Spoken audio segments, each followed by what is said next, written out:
while trying to rip the covers from Hazel's bedside. Can you share, a little bit? I swear. Women only get this tough with blankets and kicks to the groin. He's a dog, she giggles, finally relinquishing the blankets to cut off the alarm clock. What is this grudge you have against him? It's not a grudge. It's the truth. The dog is 10. Buster's an old, grumpy bastard. You never notice the way he acts? He's a pain. You're so grumpy this morning. She kisses me. What's wrong? I shake my head. Nothing. Martin, please just tell me. Seriously. I don't want to bother with this. Martin, we went to therapy for this. Please just... She takes a deep breath. I pull her into my chest and kiss her forehead. Don't worry. I'm just trying to enjoy the moment. It's rare I ever get to see you anymore. As if you're always around, but never truly here with me. It's empty. Yuck. You're such a hopeless romantic. She kisses me again, and I savor her tender lips, softer than clouds have to be. She picks up on my frustration quickly. I'm sorry. I didn't mean to laugh. What do you want me to do?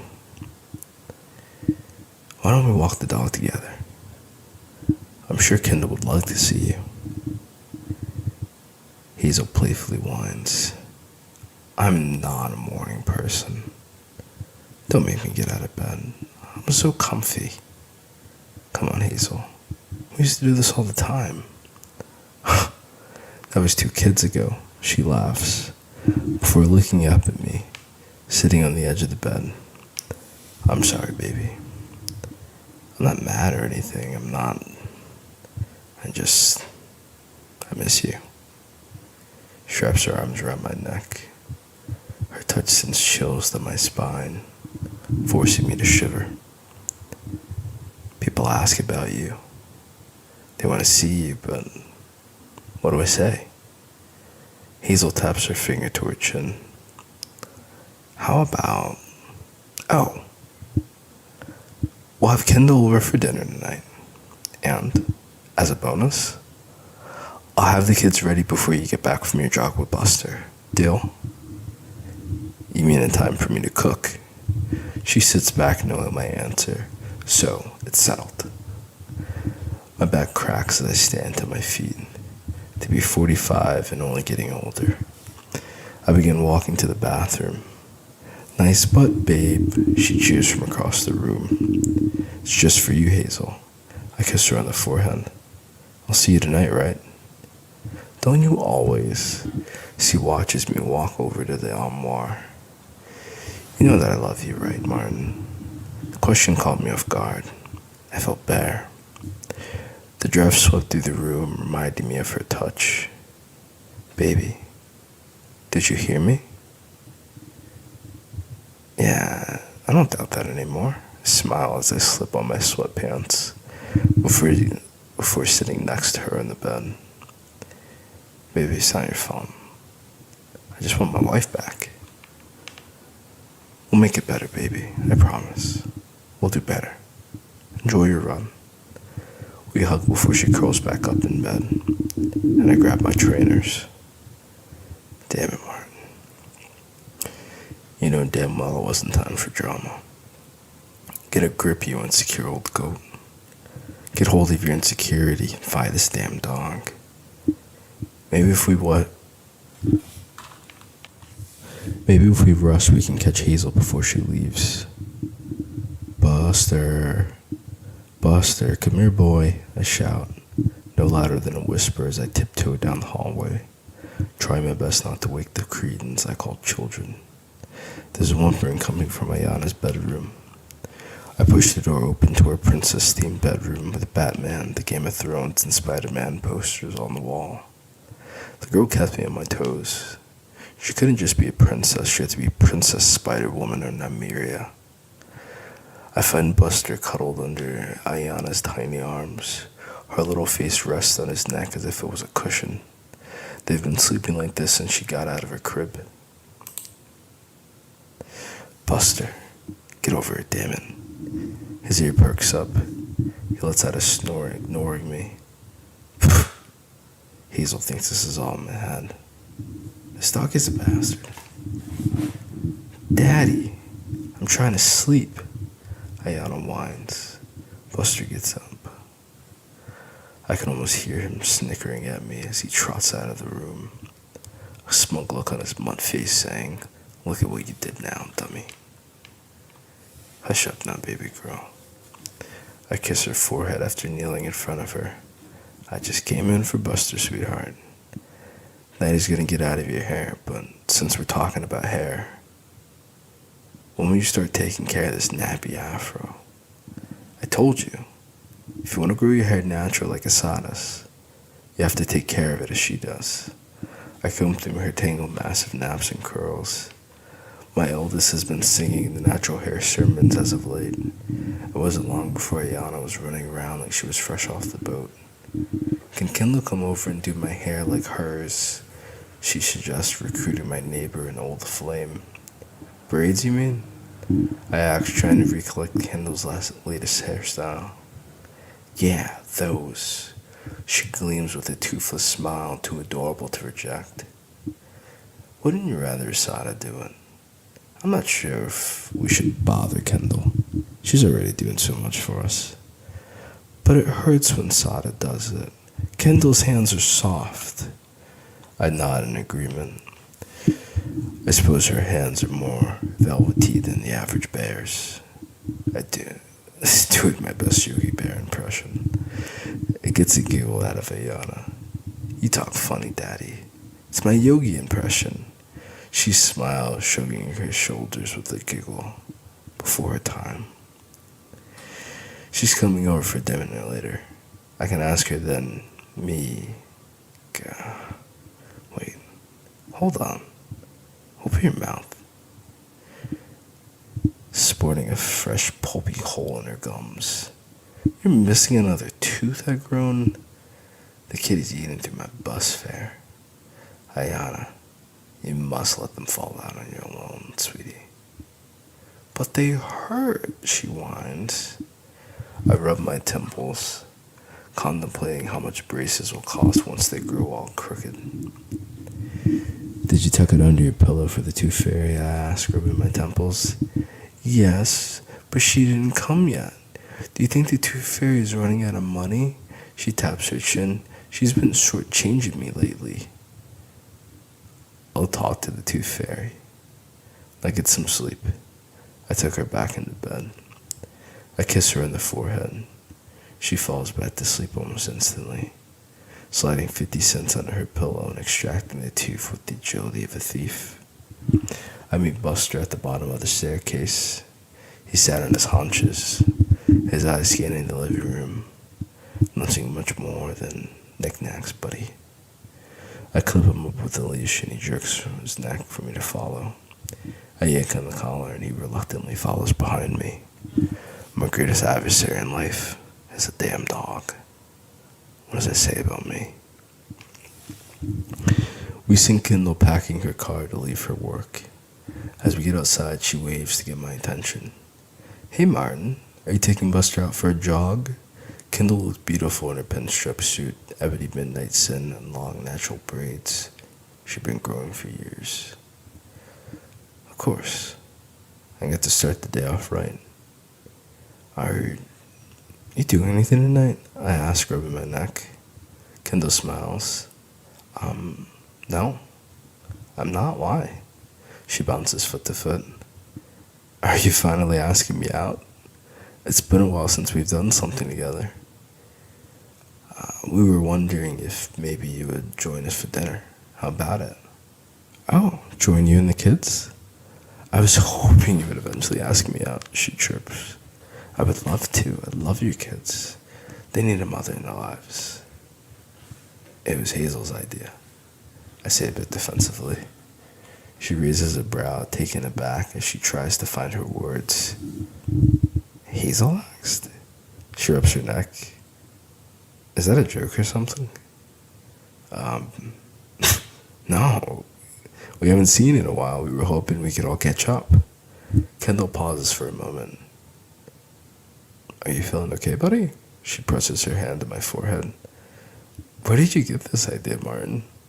Of course, I insist. Swing by around 7. Alright, Kendall? It'll be a great time. Buster is tugging at the collar. It seems Buster wants to get going. I'll see you later. I call behind me as Buster starts pulling me down the street. I wonder why Kendall had been so shaken and surprised. I mentioned Hazel and she acted as if I was crazy. I knew it had been a while since we sat down for a nice dinner, but there's no reason for her to seem that surprised. Buster and I jogged for a few miles before reaching the hiking trail. Early mornings like these allow me to take him off the leash and let him run around. He trucks up before me as I look around for new flowers in the bloom I might be able to pick for Hazel. She used to come with us all the time. I would make a bouquet of wildflowers. The flowers don't seem to bloom as beautiful anymore, and their beauty has lost their luster when they do. No day looks as bright without Hazel around. Buster keeps looking back, likely questioning what was taking me so long. Sorry, buddy, just feeling a bit sluggish this morning. I hike, letting him run around me in a circle. Buster braces himself and dashes off in the opposite direction, acting like a puppy again. He leaped up and down for my attention. I find the lovely orchid halfway up in the range. Hey, Buster, come here, buddy. I wave him over. He sprints over to me, nuzzling my neck and my hands for me to pet him. I used to pick these for Mommy all the time. He tries to eat it and I pop him on the snout. Oh, you little bastard, it's for Hazel.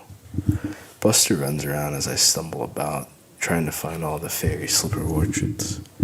I picked a bouquet for Hazel, and it took much longer than I expected. Buster and I rushed home, hoping to find Hazel just getting ready to leave for work, but I didn't see her car in the driveway. Upon getting home, we're attacked by the door by Ayana. Buster's home, she cheers. Buster bolts into the house as soon as I unclip his leash. He looks all over Ayana and she clings around his neck like a bit of a monkey. What about me? I kneel. And she jumps onto me, nearly giving me a heart attack as I try to catch her. I hoist her into the air and she cackles and kicks her feet in excitement. Give Daddy a kiss. You don't have to ask, Daddy. You know I love you. Buster's a doggy. He has to hear it, silly. She kisses me on the forehead and I let her down. She runs after the dog and they collide into the furniture and walls as they race into the living room. She barks the whole way, yapping and growling with him. I have to keep reminding myself, it's just a phase. Sometimes Dad needs to hear it too, sweetie, I mutter. She was already gone to the next room, having the time of her life with Buster. Dad, Mason shouts. My middle child catches me off guard. Hey, buddy, how are... Watch your step, he shrieks, running to scoop up his tarantula. These kids and these damn pets. Don't worry, Charlotte. Daddy wouldn't crush you. He scoops up the spider, petting it like it wasn't an eight-legged spawn of Satan. Oh, great. It has a name now. I wouldn't tell it that, I mutter, watching as Mason begins running up the stairs to put his furry bugs away. Good morning to you too, Mason, I call after him. Sorry, Dad, I love you, Mason shouts behind him. I enter the kitchen where my lovely eldest daughter sits in her tattered jeans and Pro-Era t-shirt.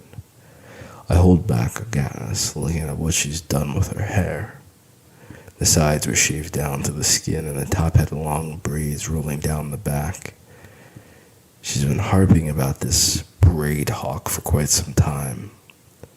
I never thought she would do it. You look like you just got back from a Panther rally. Did you tell Farrakhan I said hi? I began to get out the eggs and beef bacon. She pretends not to hear me, but her cracked smile betrays her. She turns up the giant headphones half the size of her head. "Hello, Asada." "Mm-hmm," she mutters, nodding her head along to the jazz. At least the girl had good taste in music. Her saxophone case bounces in her lap as she begins to tune out from the world with Dizzy Gillespie. My fault. I was going to ask if you wanted waffles today, but I guess you want some Raisin Bran instead. Dad, stop playing with my emotions. She fights to get her headphones over those braids without tangling. The music blares out from the headphones in her hand. Don't joke like that. I love waffles. You're gonna go deaf, you know that, right? I raise a paternal brow. It's worse than brand practice. I think I'll be fine. She gets up and rests her head on my shoulder. Morning, Dad. Ah, that's better. I kiss her on the cheek and she hangs on my neck. Good morning, Asada. I want waffles with blueberries and strawberries and bananas. She pats my cheek, then puts her headphones back on. I grab the Raisin Bran from the cabinet and toss it on the table. She rolls her eyes, too reminiscent of her mother. Please. She knocks the Raisin Bran over, sucking her teeth much like her mother as well. Now you can listen to your music. I reach the cabinet to begin setting the table. Asada puts a hand over mine as I begin setting the plates down. Dad, why are you taking out 5 plates? I rub my neck confused. Oh, your mother already left for work? I tried my best to get back early, too. I thought she might still be upstairs getting ready. Dad, are you okay? Her tone is absent of all teenage angst and sass. She flicks off her music. Kendall swung by earlier, too, said you were acting a bit strange. She said Mom invited her over for dinner, but how? I'm fine, sweetie. Why? I want to make sure you're okay. You're talking about Mom and all. It's just weird. I'm sure you're fine. Her smile was supposed to be more reassuring. Instead, it seemed forced. Do you need any help with the breakfast? No, Asada, but thank you. Maybe get some of your homework done, okay, sweetie? She smiles for a moment before she finishes setting the table in silence. Not sure if I'm a good parent or if someone has switched the kids with me. Whichever it is, I like the progress. Breakfast went by smoothly. Everyone ate well and left with a kitchen full of dishes. But that's my fault, I suppose. Hazel used to help me clean up the dishes after breakfast. Asada's newfound kindness only extended to setting the table and pouring her little sister a cup of orange juice. I'm not angry over Hazel missing breakfast. I mean, she's rarely ever here for breakfast anymore. I was hoping today would be the day I could say goodbye. There's a satisfaction in parting ways before taking on your day. To say goodbye gives so much relief. Feel your love's lips to let them know you love them before they go. At least let it be clear you said it. To make peace before long days alone. Make sure to get home before 5. Kendall's coming over for dinner. I walk my Cretans out to the driveway. Are you sure that's a good idea, Dad? Asada asks. Why does everyone seem worried? Sure, why not? We haven't had Kendall over for dinner in a while. It'd be nice to catch up. Mason lingers behind us, holding his backpack in one hand and Charlotte's terrarium in the other. He usually checks to ensure his bags are safe before he leaves. He knows damn well if one gets out, I'm gassing the entire house.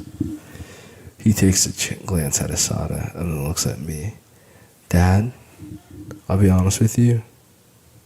I'm terrified to get in the car with Asada. She can't drive to save her life. I'm an excellent driver, Asada reacts to his alleged libel. Where's seatbelt? No, you're not. You always speed. Last week she ran a stop sign. Bless his heart. Can Miss Kendall give us a ride, Dad? Sorry, buddy. Shorty left for work. Didn't she? Her car's still in the driveway, though, Mason points. Can I ride with Kendall? Or can you drive?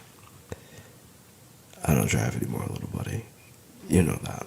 I pat his head. Why don't you drive, Dad? Ayana joins us after having said goodbye to Buster for the 5th time. I think she might have licked him. It's just the face, Martin. Daddy, well, a while ago, Asada interjects, because he doesn't drive. Now get in the car before we take the hot freeway. But right now, she barks. The two of them scamper toward the car and begin buckling themselves in. Thanks again for this. You shouldn't have to. I don't mind that. It's the least I can do. She hugs me. Feel better, okay? Okay? Where's my daughter? I chuckle. When did you drop the whole rebel soldier act? She didn't inherit my sense of humor. Asada must have gotten that from Hazel too. Tough on the outside, so sensitive on the inside.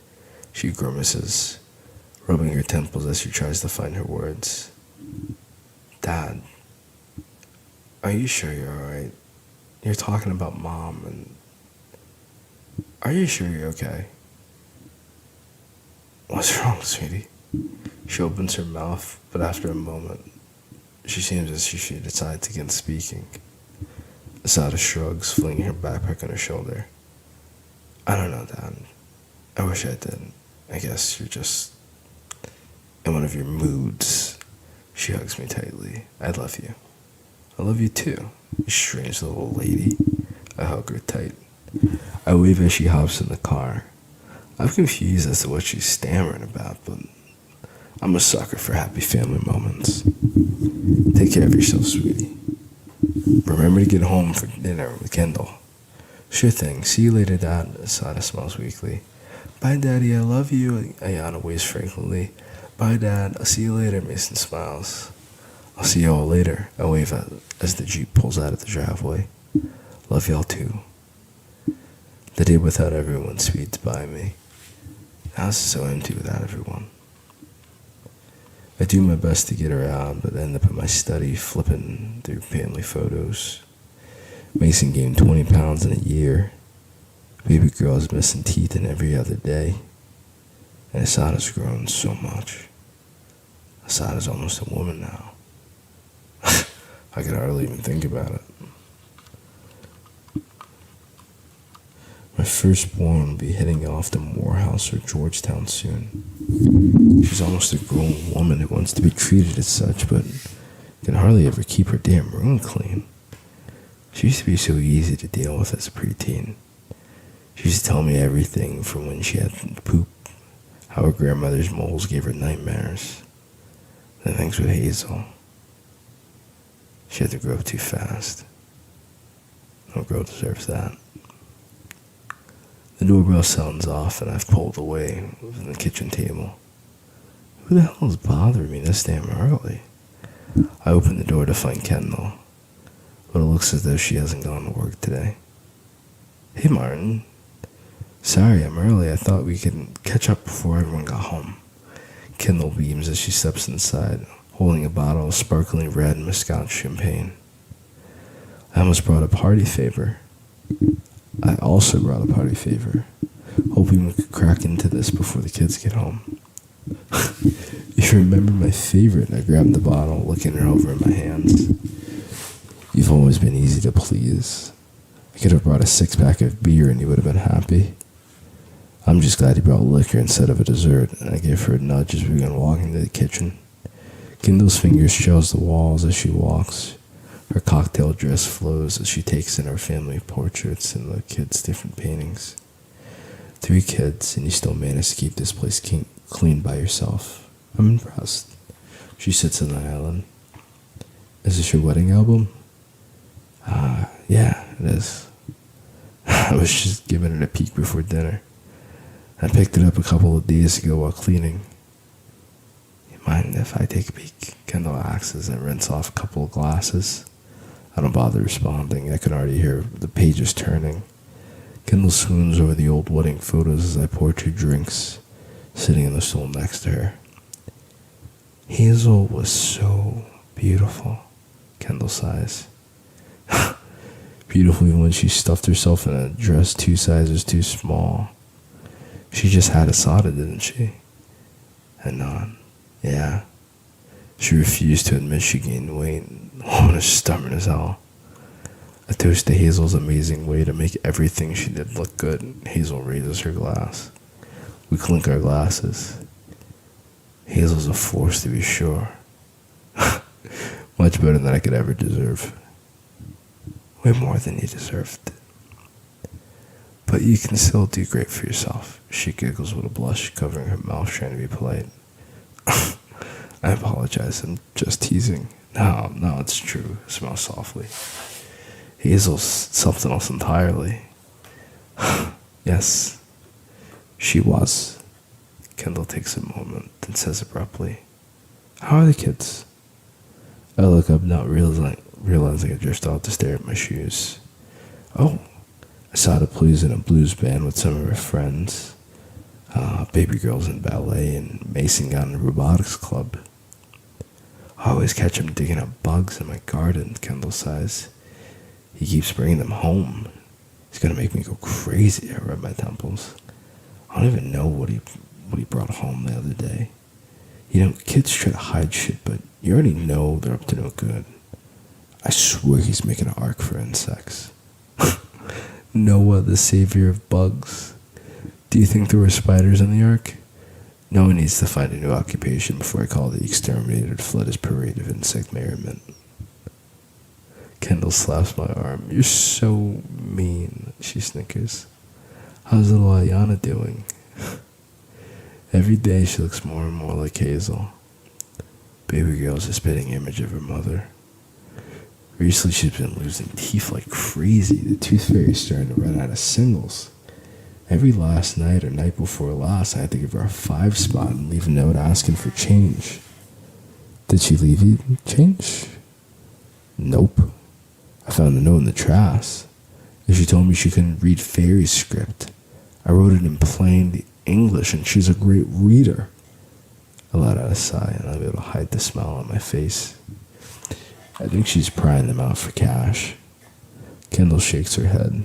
She's too damn smart for her own good. She chuckles. God. I couldn't read fairy script? Where do kids get this stuff? She laughs. I miss this. You know, when we get time to sit down and enjoy each other's company. She rubbed my leg. I miss having Hazel around too. I enjoyed our time together. But you're still in love. Her mood went cold as she hesitated to find her words. Asada and I spoke a bit earlier. A word for you, Martin. I know you love Hazel too, but maybe it's time for you to move on. Things have been rough lately. I just try to enjoy my time with her when I can. I stand up to begin stirring the pot. You two don't need to worry.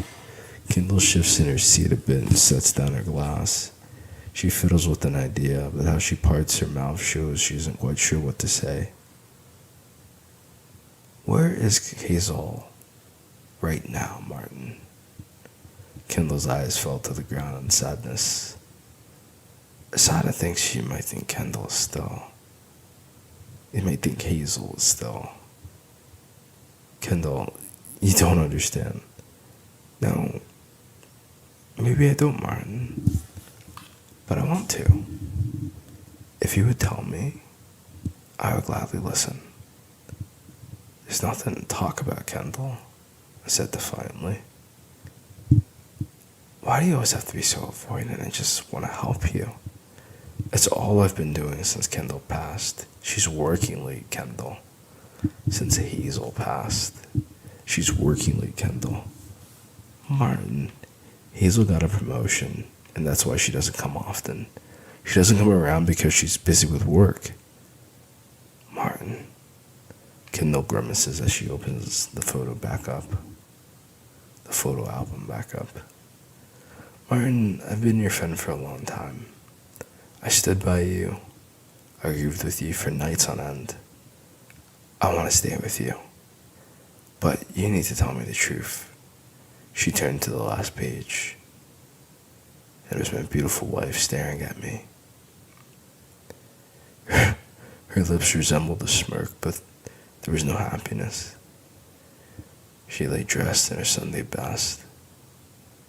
My fingers trembled as I lifted the tattered pamphlet, staring into my vision blurs. Hazel. I exhale, unable to breathe as I look at her lying there dressed in all black, looking as beautiful as the last time we saw each other. Hazel. Where is she, Martin? She's gone. How long has she been gone, Martin? Martin? I refused, biting my lip as tears rushed into my eyes. The night I heard the news of her car accident. Martin, it's been 5 years. We just had Ayana. And then she was gone. I lost it. The psychosomatic defenses came shattering down to the ground all at once. Martin, I'm here. Kendall takes the picture from me and sets it down, closing the album. She wipes his tears from my eyes and kisses me on the forehead between squeezing me. It's okay. And I'm here for you. Kendall hugs me to her chest, filling my ears with promises of better days and a happy family. I only wanted to say goodbye. A curious night at Madame LaLaurie's. A silver Aston Martin DBS Superleggero drove along the long roads of the illustrious homes of Absecon, South Jersey. The neighborhood was filled with homes to make any real estate agent ejaculate in their pants. A single home could pay off a year's wages. The driver was marking down dozens of uncut properties, likely interested in a change of scenery. All he could do was scribble notes at his miniature notepad as he cruised to his true destination. Kenneth Miller was a veteran real estate investor and a construction tycoon in the New Jersey area. He had mastered the art of renovations over the past decade, starting with an online course. The glass ceilings in his life had prevented him from an easy childhood, and Ken refused to spend his adulthood struggling. He joined the generic real estate company a few years before learning and finding good leads while on his own. Kenneth had two fantastic businesses in construction and landscaping, respectively. He wanted to be prosperous, and after he accomplished his multi-million-dollar lifestyle, he wanted power. His hunger was endless, spending years of his life tempting unsuspecting buyers into deals that seemed more lucrative for him in the banks. Kenneth got slowed down by an older couple with their hairs beginning to turn entirely gray. They sat on their porch watching the sun set, their hands tight in the other's palms. The husband noticed Kenneth slowing down first. "Hey there, pal, how are you? Are you lost, buddy?" The husband asked, not noticing the gentleman parking in front of his home. "My name's Kenny Miller. I feel like $1 million, and I hope to make $1 million more by the end of the month." "Uh-huh." The older man rolled his eyes. "Sorry for the corny introduction. You must think I'm pretty full of myself, huh?" Kenny laughed to himself.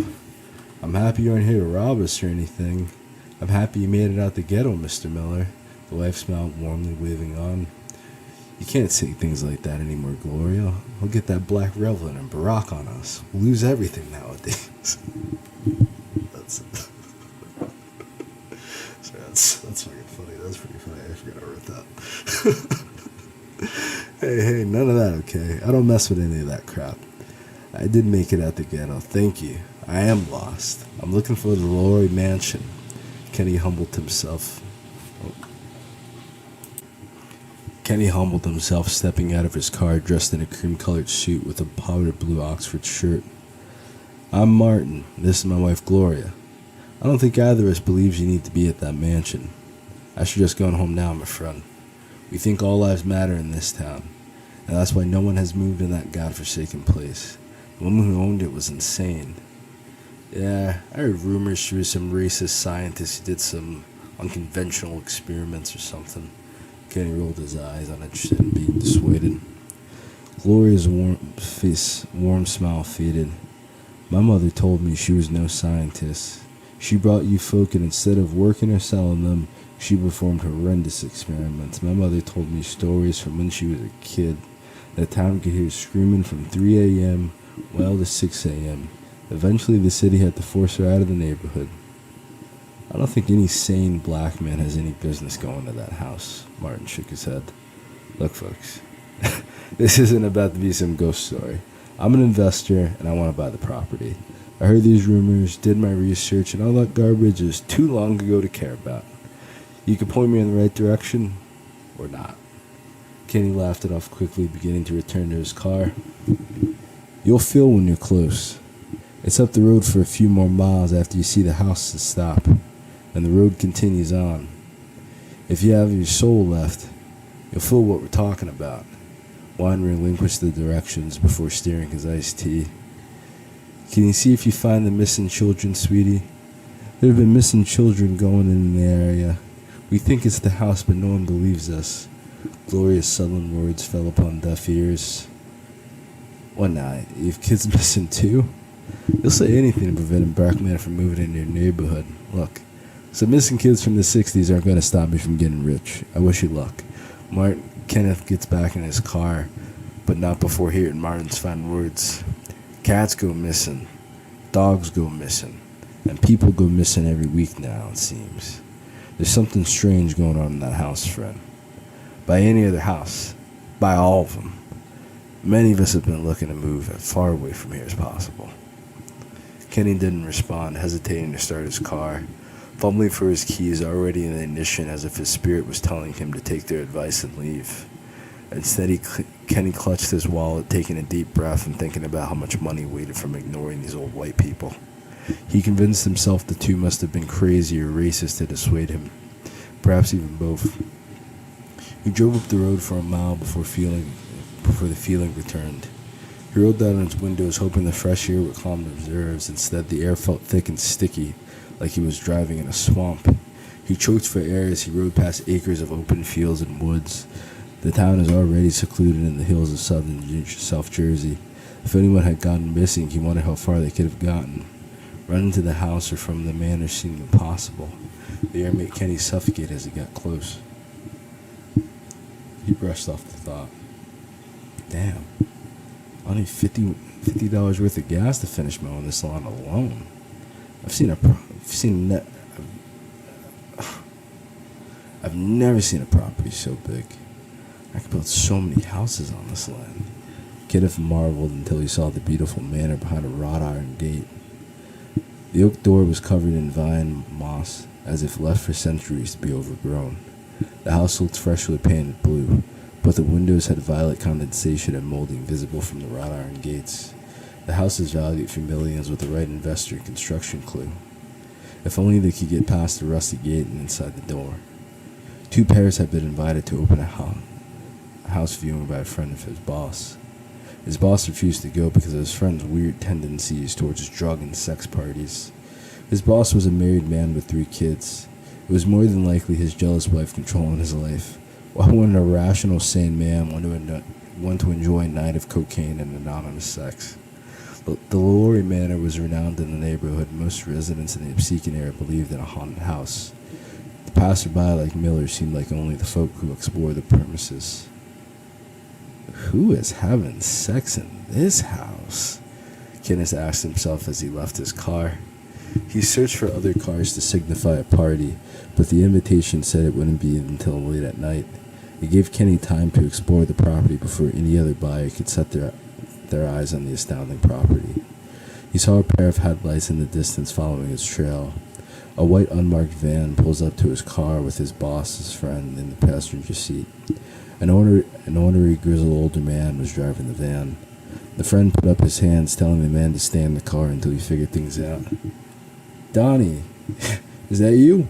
Kenny asked, trying to breathe in the thickness in the air. Hey, bud, what are you doing here so early? Donald Alvey laughed uneasily, shaking Kenny's hands. I'm always punctual, bro. How are you? Why is your friend mean-mugging me? Kenny tried to ignore the older man's glare, but he felt uncomfortable so far to go from home. He's an unfriendly bastard. I'm great, though. Excited for the party tonight. You have some party supplies in the back, but maybe we'll get them out later. How are you, bud? Still want the house? Alfie puts an arm around Kenny, leading him away from the van. The driver pulled off, moving the van to the back of the property, while Alfie led Kenny in the opposite direction. It was apparent something was amiss, but Kenny struggled to identify what it could have been. I'm on the fence now. I spoke to some locals about the place, saying the house is bad news. Kenny shared, wondering what Alfie might say. Some pretty crazy things happen here, my friend. It's not for the faint of heart or weak-witted. If you're scared, then I'll try to understand. I hate to talk to Roger about how his top guy ran home after a 2-hour drive here, Alfie teases. Missing kids and people, though? You said you scoped this place out. You couldn't catch something so basic? Made us some major oversights, Kenny retorts. Donald withdraws his hand and falls silent as he thinks of a response. He gives Kenny a brief look of contempt before grinning ear to ear. What's on your mind, Donald? Kenny enforced. I think you'll have the time of your life tonight. My group has been looking for someone sharp like you.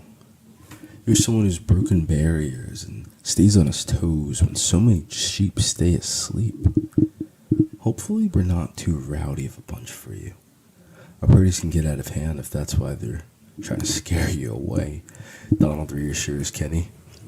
Oh, flattery will get you everywhere. I'm always down for a good party. Nah, they didn't say anything about parties at all. They told me about the old owner, a crazy bitch named LaLaurie who experimented on her slaves. Kenny tried to get Alfie to stay focused. You know, some say her research has led to some extraordinary medical breakthroughs. Without her, who knows where we would be right now, Alfie wrestles. She castrated her slaves, tried making half-human, half-animal hybrids, and tortured her female slaves. What type of breakthroughs are you so happy about, bud? Kenny gulped. He didn't know who Alfie was anymore. Alfie fell silent, unsure if he could fully trust Kenny. Donald led Kenny to the side of the house where a few other cars had parked hidden by a massive front facade of the home. His boss informed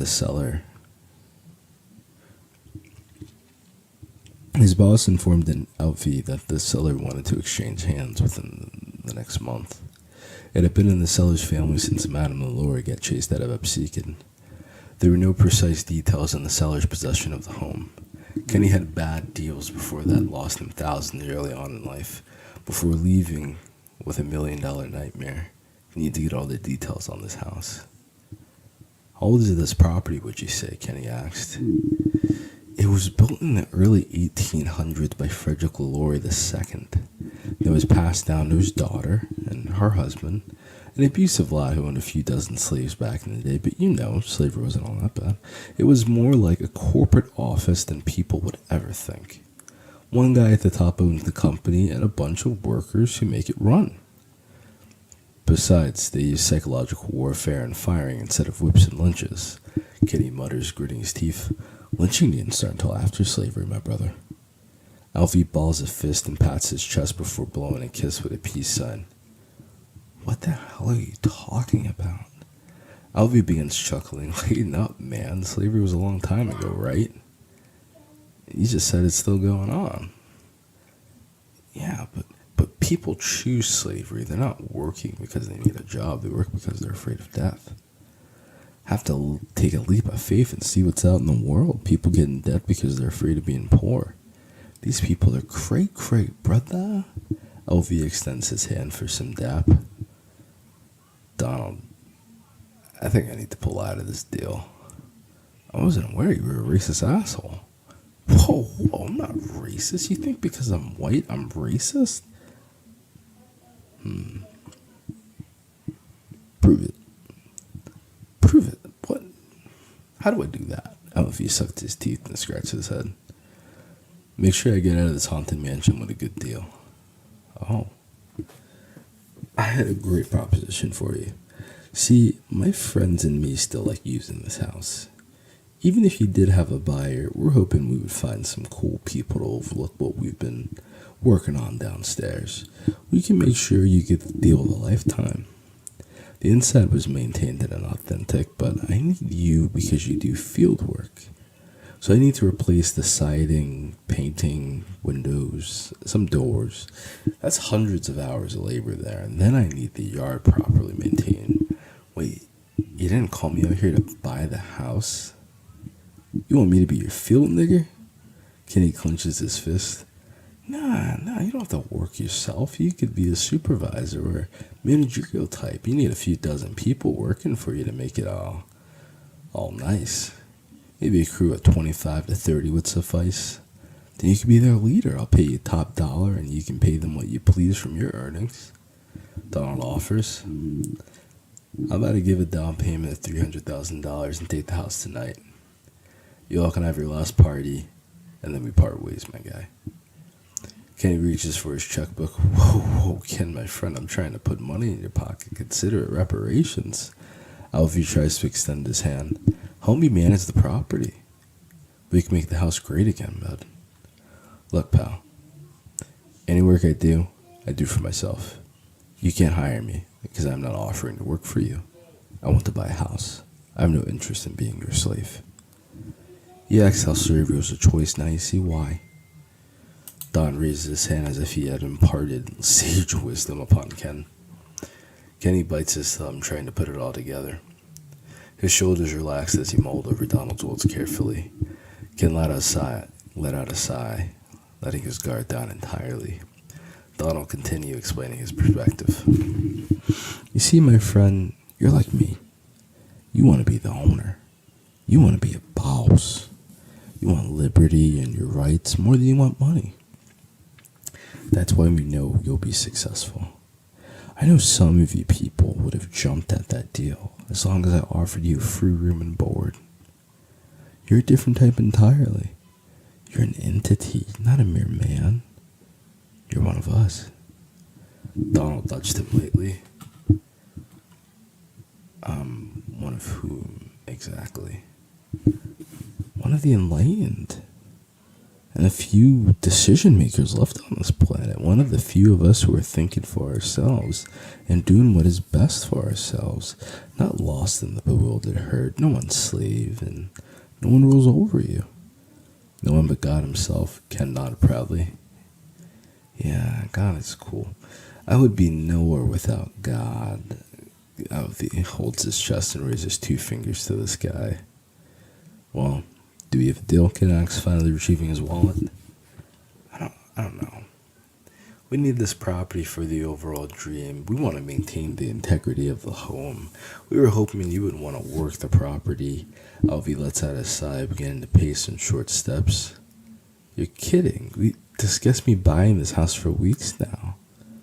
I'm ready to buy it and get it to reconstruction. I have big plans for this place. Ken placed his hand on the side of the door and took a deep breath, stepping inside. The old building filled Ken's nostrils with an unfamiliar smell, far worse than roadkill. He began coughing profusely to escape the vile odor of rotting meat.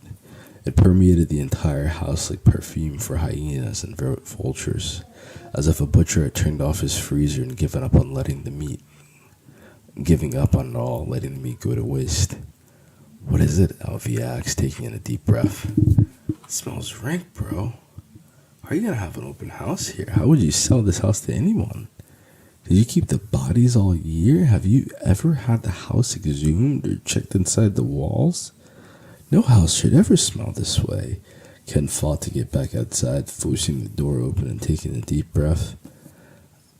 Donald took a deep breath, scratching the back of his neck. I'll have to ask Andy what that smell is supposed to be. It usually doesn't smell so bad. I've never smelled something like that before, at all. I thought this place got abandoned, Ken panted, trying to catch his breath as he leaned against the home. Yeah. Donald was stunned as he watched the home's 3rd story. Hey, Ken, I think your shoe's untied. You should check on it, Donald said quickly, attempting to put himself in the way of Ken's line of vision.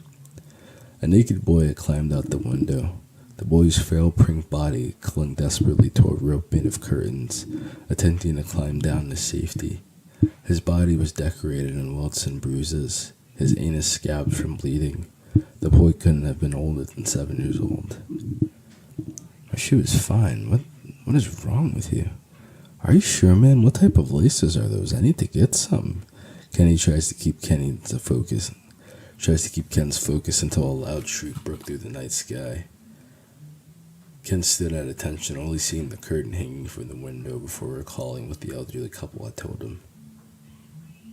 Was that a ghost? Yes.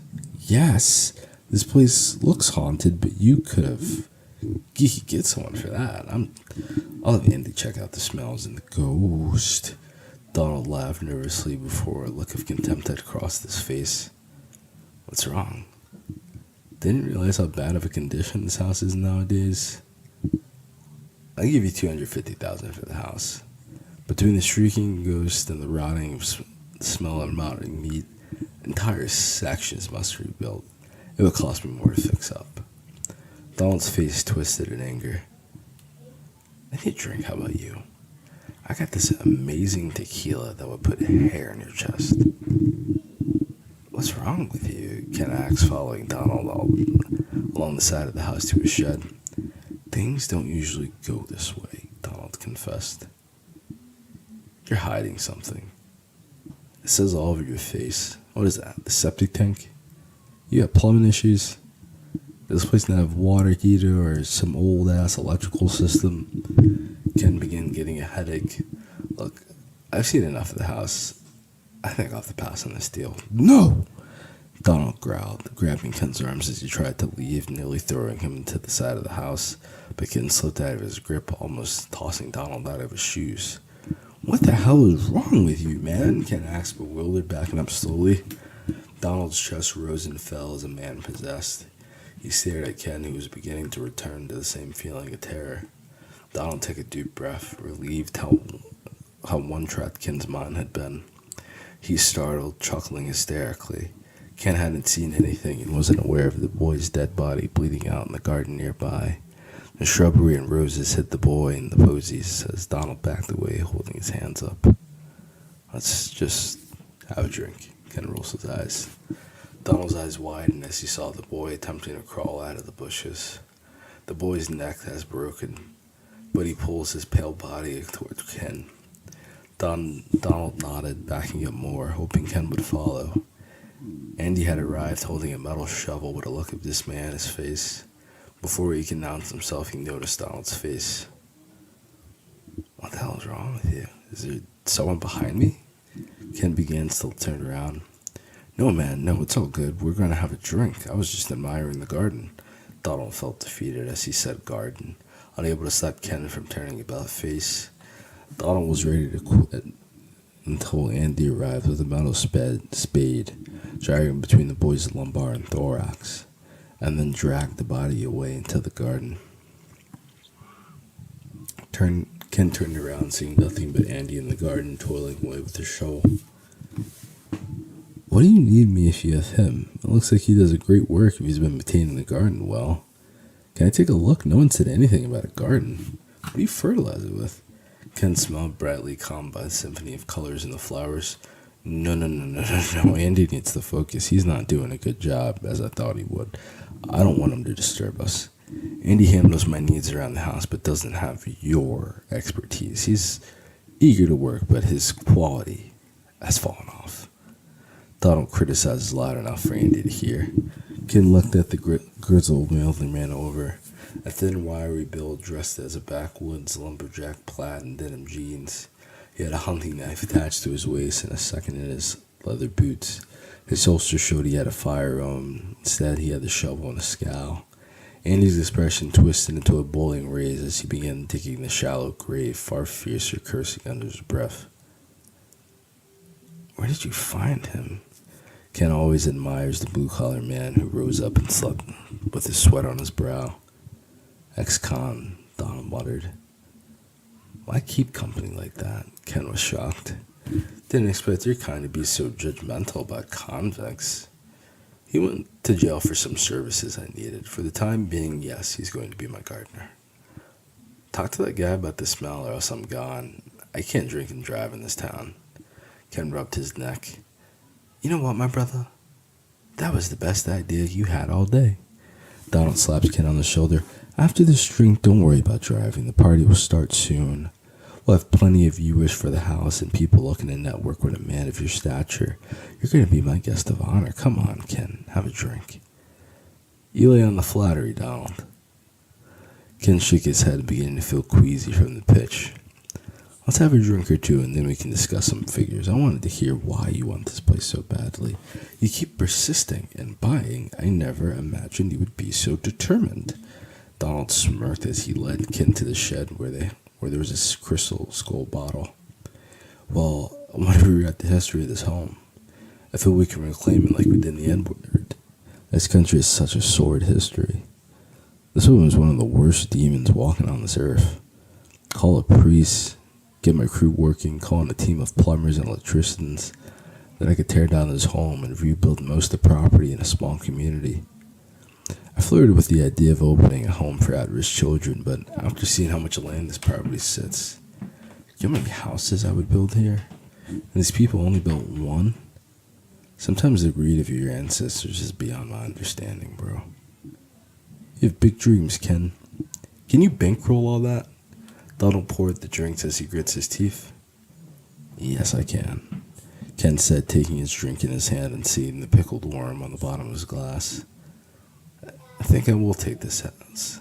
They say the gusano represents good fortune and strength to whoever has it in their glass.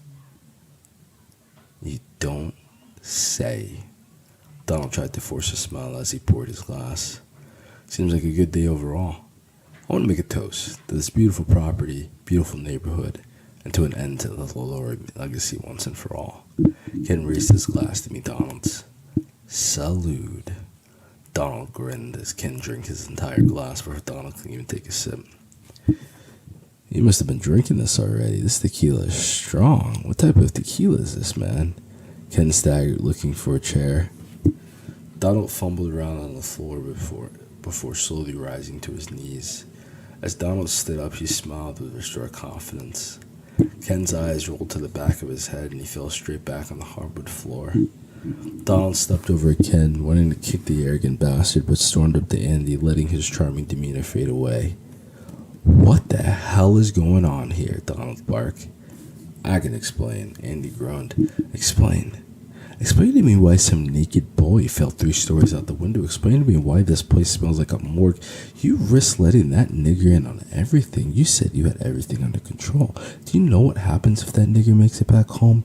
Everything he's going to expect to take my great-grandma's house, and he's going to send an inspector to this fucking place. Man, you blue bloods shoot, you got some hot blood after all.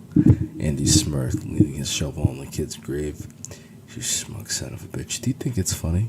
You think it would be funny if your parole officer finds out how many kids are locked in that basement? It's your house, boy. Andy rolled his eyes. I can go back to prison and survive another 10 years or so.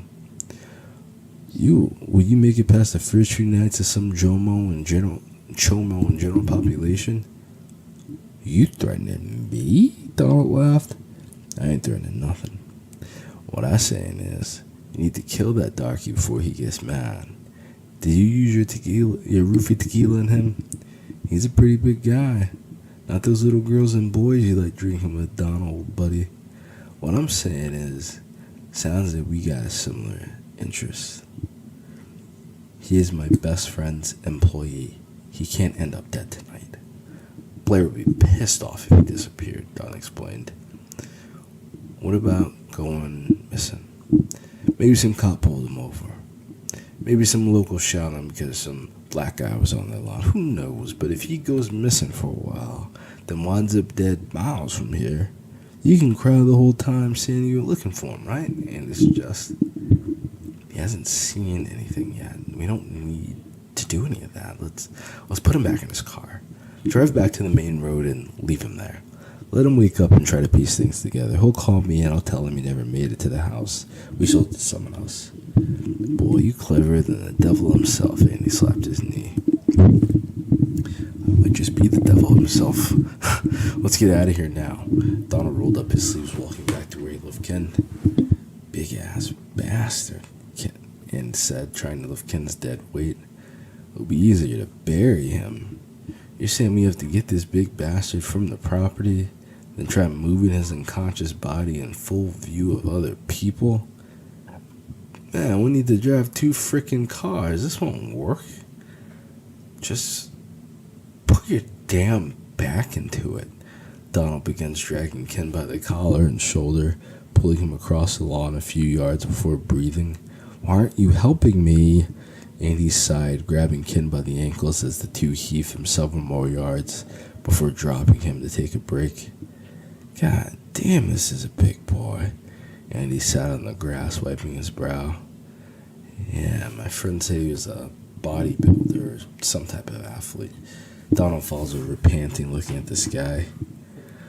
Do we still have our party favors? Andy grimaced. Come on, man. You said you had it handled. Donald nearly screams. I have mine under control. I told you you needed someone to handle these kids once they arrived. I said it was too many loose ends and it wouldn't work. I guess what else didn't work?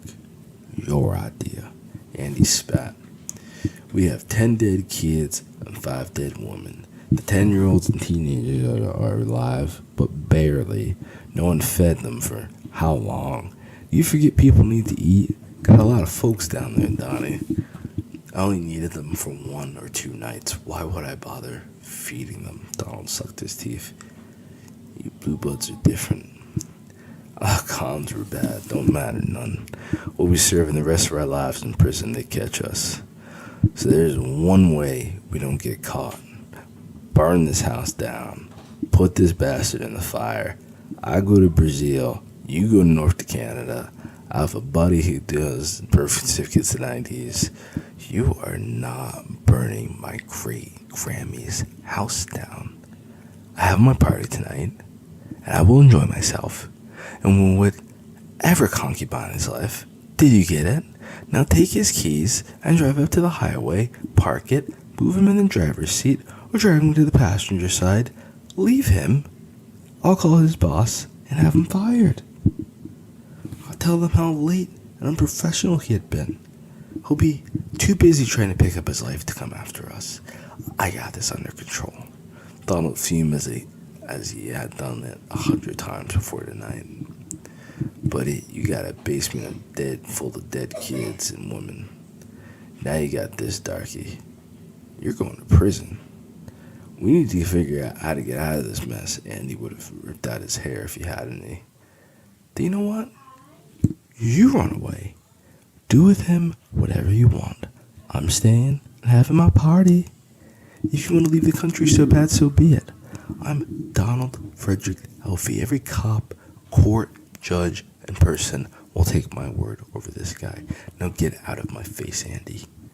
Alfie shouts in Danny's face, spitting in the older man's face. I should probably do a little different. Hey, if that's how it's gonna be, what's stopping me from going to the cops? Andy snorted. I'll have your daughter killed. I'll burn your house down with your family inside of it. Then you have to put it in prison for arson. Like, come on now. You better realize who you're messing with, Andrew. Donald glares at Con with that eye. You've been doing this to people for a while, huh? Andy grinned in ear. We've been in this business for centuries. Slavery is our legacy, and no one will take it from me. Especially not some white trash and bred like you. Donald gleamed proudly. Andy smiled faded. You get my money. Donald smiled. And that's how the world keeps spinning. Now go do my bidding. Get rid of this guy and make it look like an accident. If you don't have to kill him, don't. What I've planned for him is much worse than death. Yes, sir, Satan, sir. Andy mocked. It's Lord Satan to you. Donald was dead serious as he dismissed Andy. Andy cursed more as he tried lifting Ken into the backseat of the car. He took a while to catch his breath, finally able to drag him from the other side. Andy planned to leave the car engine running and then head down to the border and the next train smoking south the same evening. He would disappear into the sunset and leave Donald to deal with the mess he had created. If anyone asked, he was the only gardener after putting his life on the line for Donald, doing everything but selling his soul. Andy got into the car and put it in drive, leaving to start his new life. Andy drove down the long country road toward the small town of Absecon from its outskirts. The elderly couple sat on their porch watching as the silver Aston Martin DBS came driving up the street. The wife covered his mouth as Andy gave them a smile and wave as he passed home. The husband spotted the boy knocked out in the back seat.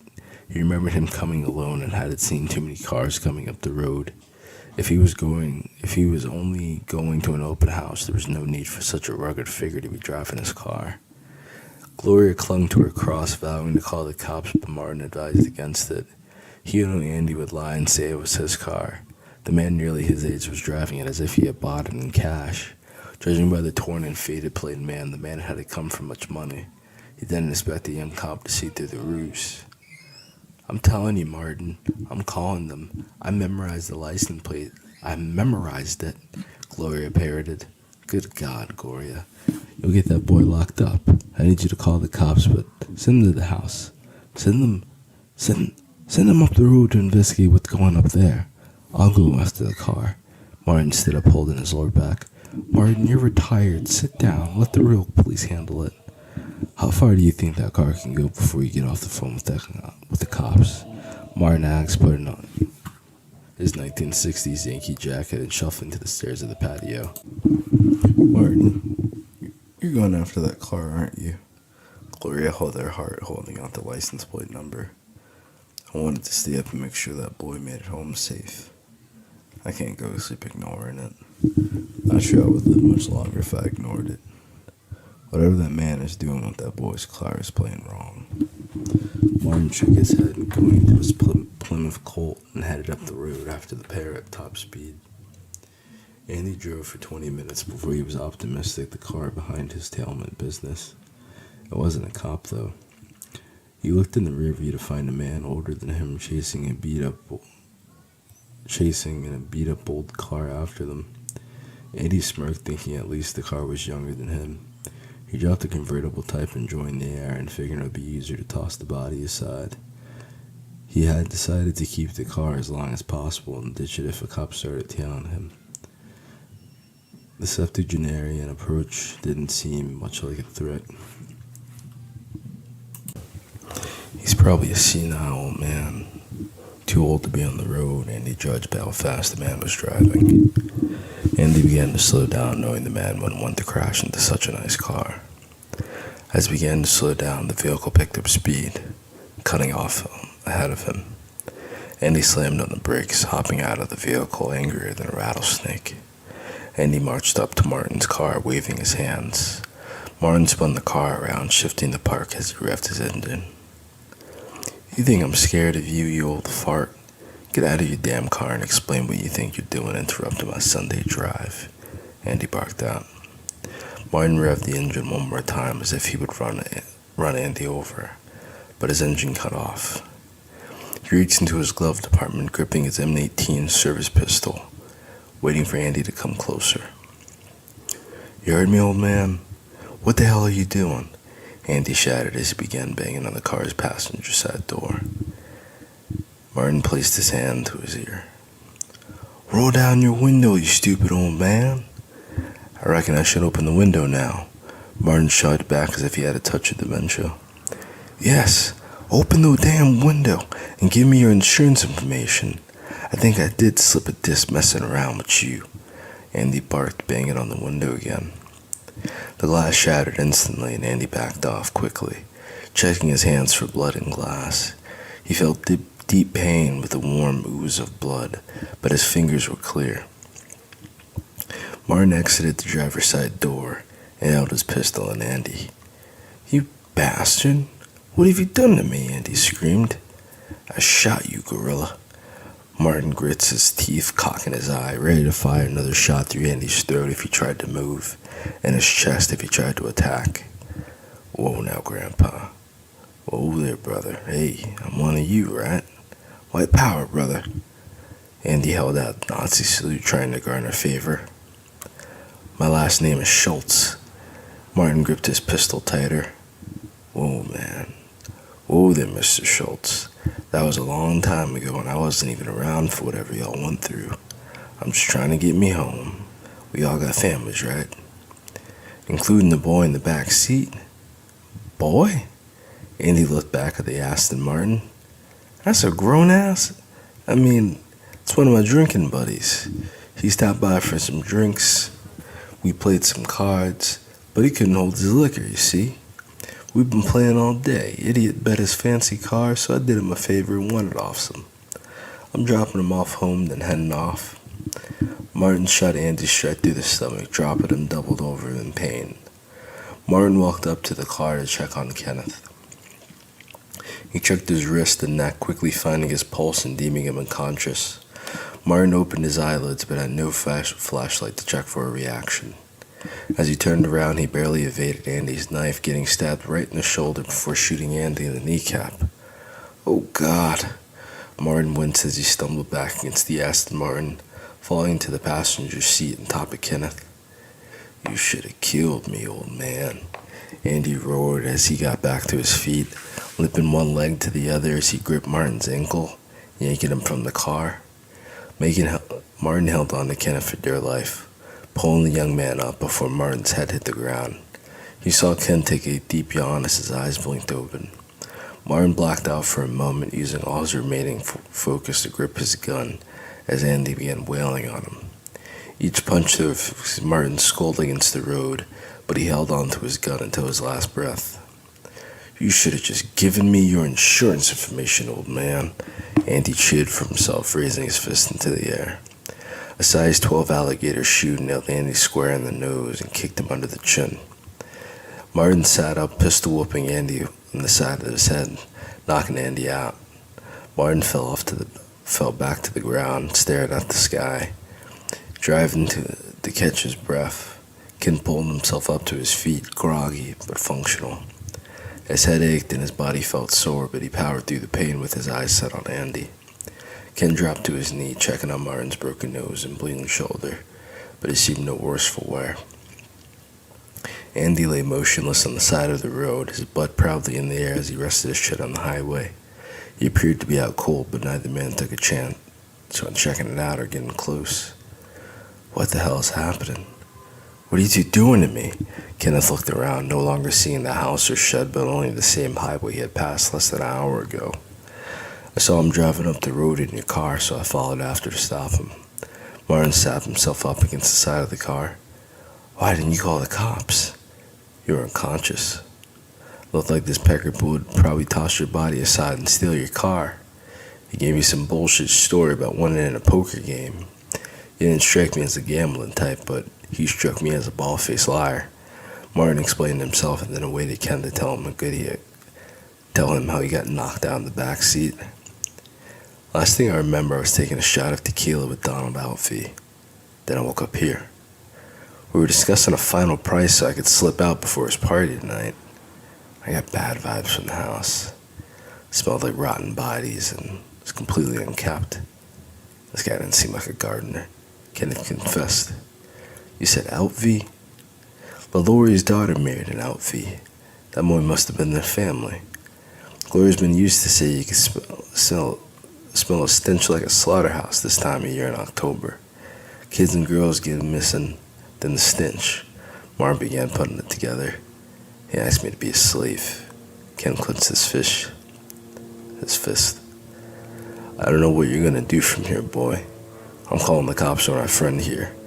I suggest you get a head start and get long gone, Martin informed him. I'll talk to the cops with you and tell my side of the story, Ken assures.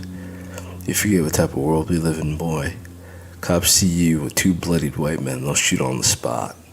You need to get out of here. I'll tell them everything. I'll have them investigate the house and have this man thrown in prison. You need to get out of here and go home, Martin ordered, giving Ken the keys to his car. You want me to leave you with him here so I can run away from the cops? I haven't even done anything. You two are shooting, apparently, and stabbing. All I wanted to do was buy a damn house today. Ken cried out at the injustice. Do you want to complain about it in the middle of the road or make it home alive to press charges? The streets aren't a courtroom, Martin pressed. You think because you're some white man the cops are magically going to think this is your car? I'm former Inspector Martin Schultz of the North Police Department. I worked down this way for a few years before retirement. The men down here know me and respect me. I'm retired, but I still know everyone in the precinct. I can get you justice on the inside, but you need to make it home first. You think I can ignore that this bastard poisoned me and leaving me to die? Did I tell you that he brought me out here to ask me to be his slave? There's something crazy about that house. Why is Daryl Alvio still running around if you think he got swing with the police? Martin nodded. Are you gonna kill him? I don't know. Well, your chances of avoiding prison increase if you don't kill him. I'll explain everything to the police when they arrive. I don't suggest you try talking to them. Try to get away and talk about it in court after you talk to your lawyer, Martin advised. What are you saying, old man? Ken clutched the car keys. I'm saying I'll tell the cops everything. Real estate investors, some city boy tried to murder and kidnap you, and you went back to blow the lid on the LaLaurie Manor case. Daryl Alvio and this degenerate are guilty. I won't tell them your skin color. I'll tell them what you're wearing. Martin fills in the story for Ken. You know I was returning to the manor to settle things? I just hope you know how to use one of these. You aren't one of them black boys afraid of fighting, right? Martin holds out his gun. I'll tell them you're my nephew. I'll let you borrow my car and gun. Martin nods, convincing him. How far away are we? Ken asks, rushing into the car. We didn't get but 20 minutes away before you woke up. If you visit your friend, stop him from torturing this town. Martin wipes a tear, finally feeling fulfilled after decades on the force, overseeing injustice and brutality. It gave his heart peace, knowing he helped when it mattered, with or without a badge. Kenneth read up the Colt, then bolted off toward the manor to confront Daryl Alvio. As he pulled off, Martin walked over to Andy. Martin stepped over Andy's shoulder, holding the man's arm in the air before using a quick jolt of his hips to snap the shoulder out of its socket like a toy. He then performed the same technique on Andy's second shoulder. Then Martin sat on the square of Andy's back, holding his head back as he waited for the police in a camel clutch. What the hell is going on in this house? Martin demanded. Kids, women, selling them to the local politicians and bankers. Andy strained, trying to hold it inside to protect his freedom at all costs of his life. You're lying. What politicians? Martin groaned. Democrats, Dixiecrats. Some get sent out to California or private islands. LaLaurie's house is only one of the houses. Andy groaned, nearly in tears as Martin pulled his dislocated shoulders onto his bony knees. I don't know names, man. I went in for kidnapping. I just picked them off the streets and bring them here. It's Donald. Donald's the mastermind. The drugs, the human trafficking, and prison. It's Donald. His friends and their parents. They all been doing it for decades, man. I only did a couple of jobs with them. Let me go. I didn't do nothing compared to them. You're going to prison. Is there any evidence in the house? Come on, man. I'm squealing like a pig. I'll tell you everything. Just don't put me back in prison. Please, I'm too old. I'll die in there. Maybe we should give you back to Donald and let him deal with you. Martin released Andy, backing away slowly as the lights began to pull up. Andy curled in a ball of pain, weeping. Take me to prison. Take me to jail. Don't make me go back to that house. I'd rather die in jail than go back to that house. What the hell has been happening in that house? For how long? Martin held his heart as he caught his breath. A few squad cars arrived to protect their former leader, only to find the horrific scene and trail of blood on the highway. The police came from the opposite direction from Town Hall. The two never crossed paths. Martin had gotten his story straight about how he would deal with the situation. He lifted his hands in the air and then kneeled on his knees. The sergeant walked up to Martin, taking a knee by his side, whispering, "What the hell happened here, Marty? Come on, buddy, who's this dirtbag?" "I want to talk to my lawyer." Martin bowed his head in shame. "What?" The sergeant stepped back aghast, turning his head away to act as if he hadn't heard or seen anything. "I want to talk to my lawyer," Martin shouted after him. "No, go home, Marty, you're drunk. We'll forget about it and leave this scumbag. Go home." The sergeant noticed the car and then looked back at Martin. "I want to talk to my lawyer," Martin cried out. "I'm stone sober, Gilbert. I'm stone sober. I need to talk to Jack Olson. Call my lawyer, Gilbert. Arrest former instructor Schultz. Take him into custody. Call Olson and give them a private room with cameras and audio. Sergeant Gilbert commanded, bellowing on sobs. Take these fuckers away and make a crime scene. We gotta work tonight, boys. As Martin got processed, Ken arrived at the LaLaurie Manor, migrated to Upstate, New Jersey upon acres of land. One of the plantation lands in the northeast. Kenneth held the gun in his hand, ready to rush straight into Donald, but he heard the music playing. Cars parked in the cornfields and all over the property, inching toward the house. Donald didn't notice getting accosted by a pair from the local police department. Kenneth wanted to march straight up and tell him all the theories about what happened with the property, and how Donald tried to have him kidnapped, but he decided against it. Kenneth took the opportunity to bypass all the drama by looking behind the cars. Looking behind the row of luxury cars toward the shadows cast upon the haunted manor. The orange-hued hollow autumn night shone darkness upon the ground, consuming Kenneth as he chased Andy's former trail around the back of the house. Under the blood moon, Kenneth began running out of sight. Hearing more cop cars coming from the distance, he found a cellar, finding it easier to search the house than explain its presence. Kenneth found the cellar unlocked with the chain tied around, as if Andy expected to have come back. He had used all his strength to untie the awkward arrangement. As he strained, he heard the music growing louder. It barely had the sound of shrieking as one of the cops tried, calling out to their partner for help. Kenneth leaned around the house out of the house, watching as the partygoers surrounded the police, ripping off their clothes and tearing off their equipment. One of the Blue Bloods took the keys from the cop car and ran off to move it before the cops reached the property. Kenneth rushed back to the cellar, tearing it open and sliding inside under the cover of the noise. The sirens deafened the loud music, but did nothing for the pitch-black cellar. A stone trail led to a horrendous stench of rotting corpses with a dimly lit room at the back. Kenneth rolled his eyes as he grabbed his cell phone, using the flashlight to guide his pathway. The tunnel twisted into different underground paths and was driven only by the stench as he forced his way inside. Kenneth began recording with the cell phone. This is Kenneth Miller, reporting from the LaLaurie Manor in Upstate, New Jersey. I've been the victim of being kidnapped, likely drugged, and racism. The owner is hiding something here, and I'm here to blow the lid off this kettle. There's a terrible smell down here of rotting bodies, or a butcher shop. I don't know what I'll find, and honestly, I have no interest in finding it. It only seems right.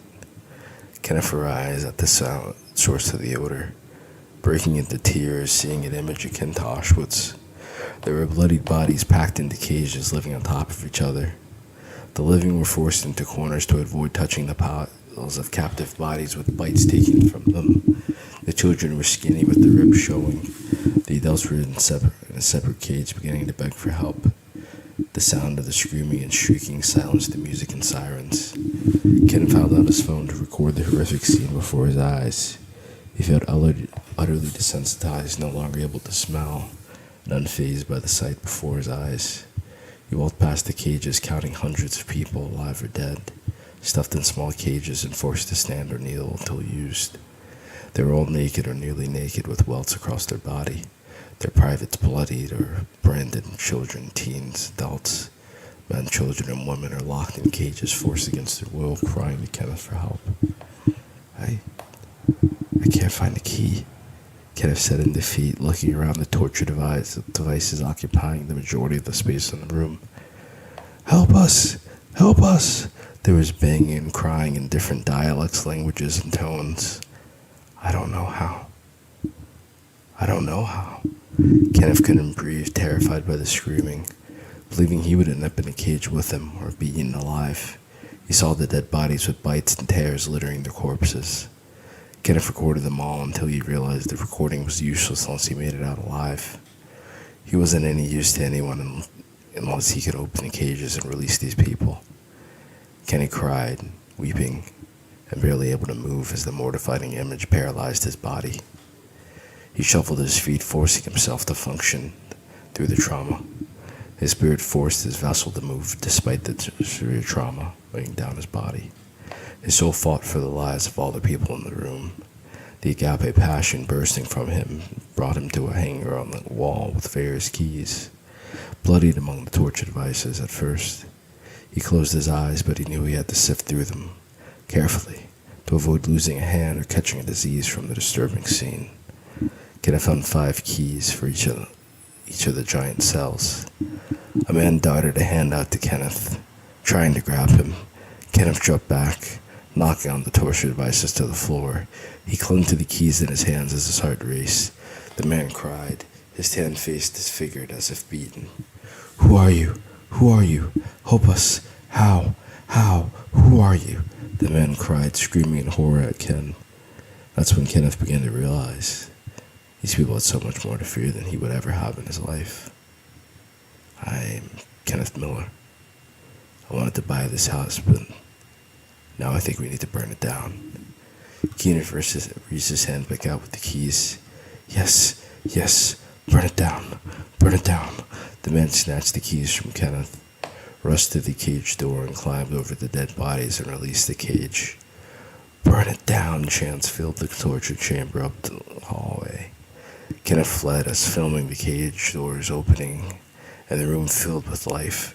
The hundreds remaining knocked over the equipment, banged against the walls in Astoria, never expecting to feel freedom again. Kenneth had already been running back through the tunnels the way he came. He stopped when he heard the muffled screams of the 2 police, a man and woman stripped naked with sex toys stuffed in every orifice. A group of posh people dressed in designer dresses and suits laughed about their deeds, carrying the cops on 2 spit roasts until they saw Kenneth. "That's the sick shit you people into?" Kenneth cursed, holding up his fist, ready to fight for his life to prevent the same fate. "Calm down, buddy. You're the guest of honor. I was hoping you would come back. Andy was driving you home. Let's go upstairs, pal." Donald stepped before the group, extending his hand. "Who are those 2? Kenneth stepped back. "Fuck the police coming straight from the underground." Donald went to a b-boy stance as his friends began laughing. "We're about to get down with Blue Lives for a bit. Do you want to turn on the train, brother? Woo woo. I'll let you take the girl first. You have the boy pick second. He's mine." Donald was drunk, near delirium, as he tried to wrap an arm around Kenneth's shoulder. Kenneth ducked the grip, pivoting off his back foot, slamming a right cross into Donald's face, breaking his nose on contact.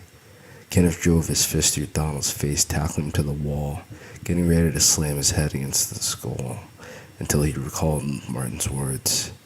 Kenneth let out a scream, letting him drop where he stood. "You're mad at me, pal?" Donald laughed. "You can have the guy first if you want. Don't miss out." "Come on, Ken, relax." A woman in the group placed a hand on his shoulder. "Let them be. Why don't we go talk in private?" Kenneth was caught off guard, stifled from his anger for a moment. He took in the beautiful news reporter he caught glimpses of on the evening news. She smelled in perfume of weed and perfume, wearing an intoxicating dress, matching his suit perfectly. She rubbed Ken's chin, pulling him closer to kiss him. "Bow chicka wow wow," Donald sang, holding his broken nose from the floor. "You're all going to hell." Kenneth ripped away, ready to run for the cellar doors. "Come on, Kenneth. If you go there, the cops will shoot your black ass dead. Come and party with us. Have another drink and let Sandra have some fun with you." Donald's friends helped him to his feet. Kenneth turned quickly, roundhouse kicking Donald into the head and knocking the man unconscious. The group dropped the cops, beginning to attack Kenneth. They leaped on Kenneth, holding down his throat and arms, clawing off his clothes. The blue bloods consumed their frenzy over the handsome black man's flesh, ignoring the stampede approaching from the tunnels. Kenneth wrestled and wrangled himself free from the full guard back to his feet. He pulled himself through the hallways. They leapt on his back, holding onto his arms and legs. Kenneth dragged their bodies along, fighting for his life to reach the surface again. "Burn it down! Burn it down!" The stampede chanted as they poured into the tunnel. Many hadn't seen in years with seen in years with their own eyes. Poured into the tunnels many hadn't seen in years with their own eyes. The mob raised Ken into the air, unable to carry his own body. He saw the caged people ripping the blue bloods apart from their limbs. A number were fighting over Donald's body, beginning to relieve their rage in unspeakable ways, as if the man was nothing but a stuffed dog, finding their redemption from years of enslavement. Children led Kenneth outside through the tunnels. Kenneth found his way to his feet once they reached the door. He tackled into the cellar doors as a few good times before the doors popped open. The mob took the door, desperately pounding before the rush of cool air brushed over them. Ken got lifted once more by the children of the cages to fresh air. The children ran outside naked, crying, hopping about, stretching their legs, and tasting air, believing their lives were forsaken. The field was packed with the police from Upseekin, Pleasantville, Atlantic City, and Brigantine.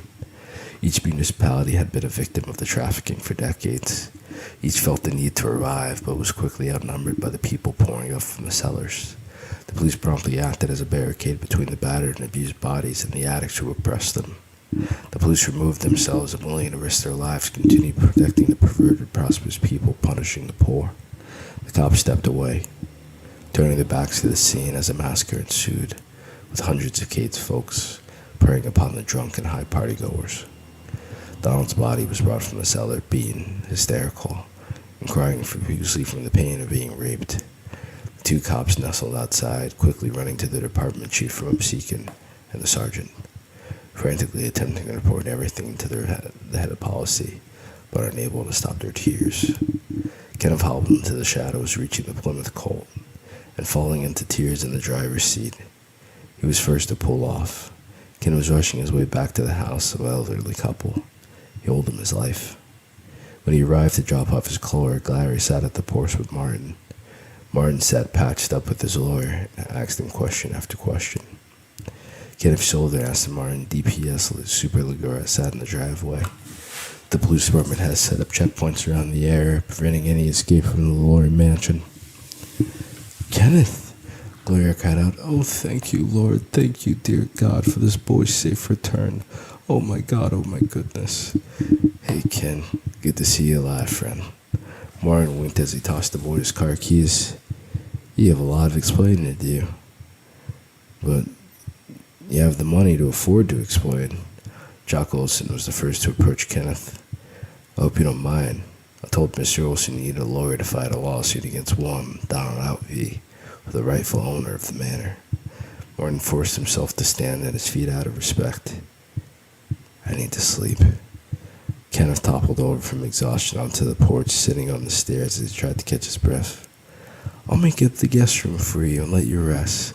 I made a delicious brisket tonight. You'll love it," Gloria clapped. "I don't want to intrude, Miss Gloria. I just need to catch my breath before hitting the road," Kenneth protested.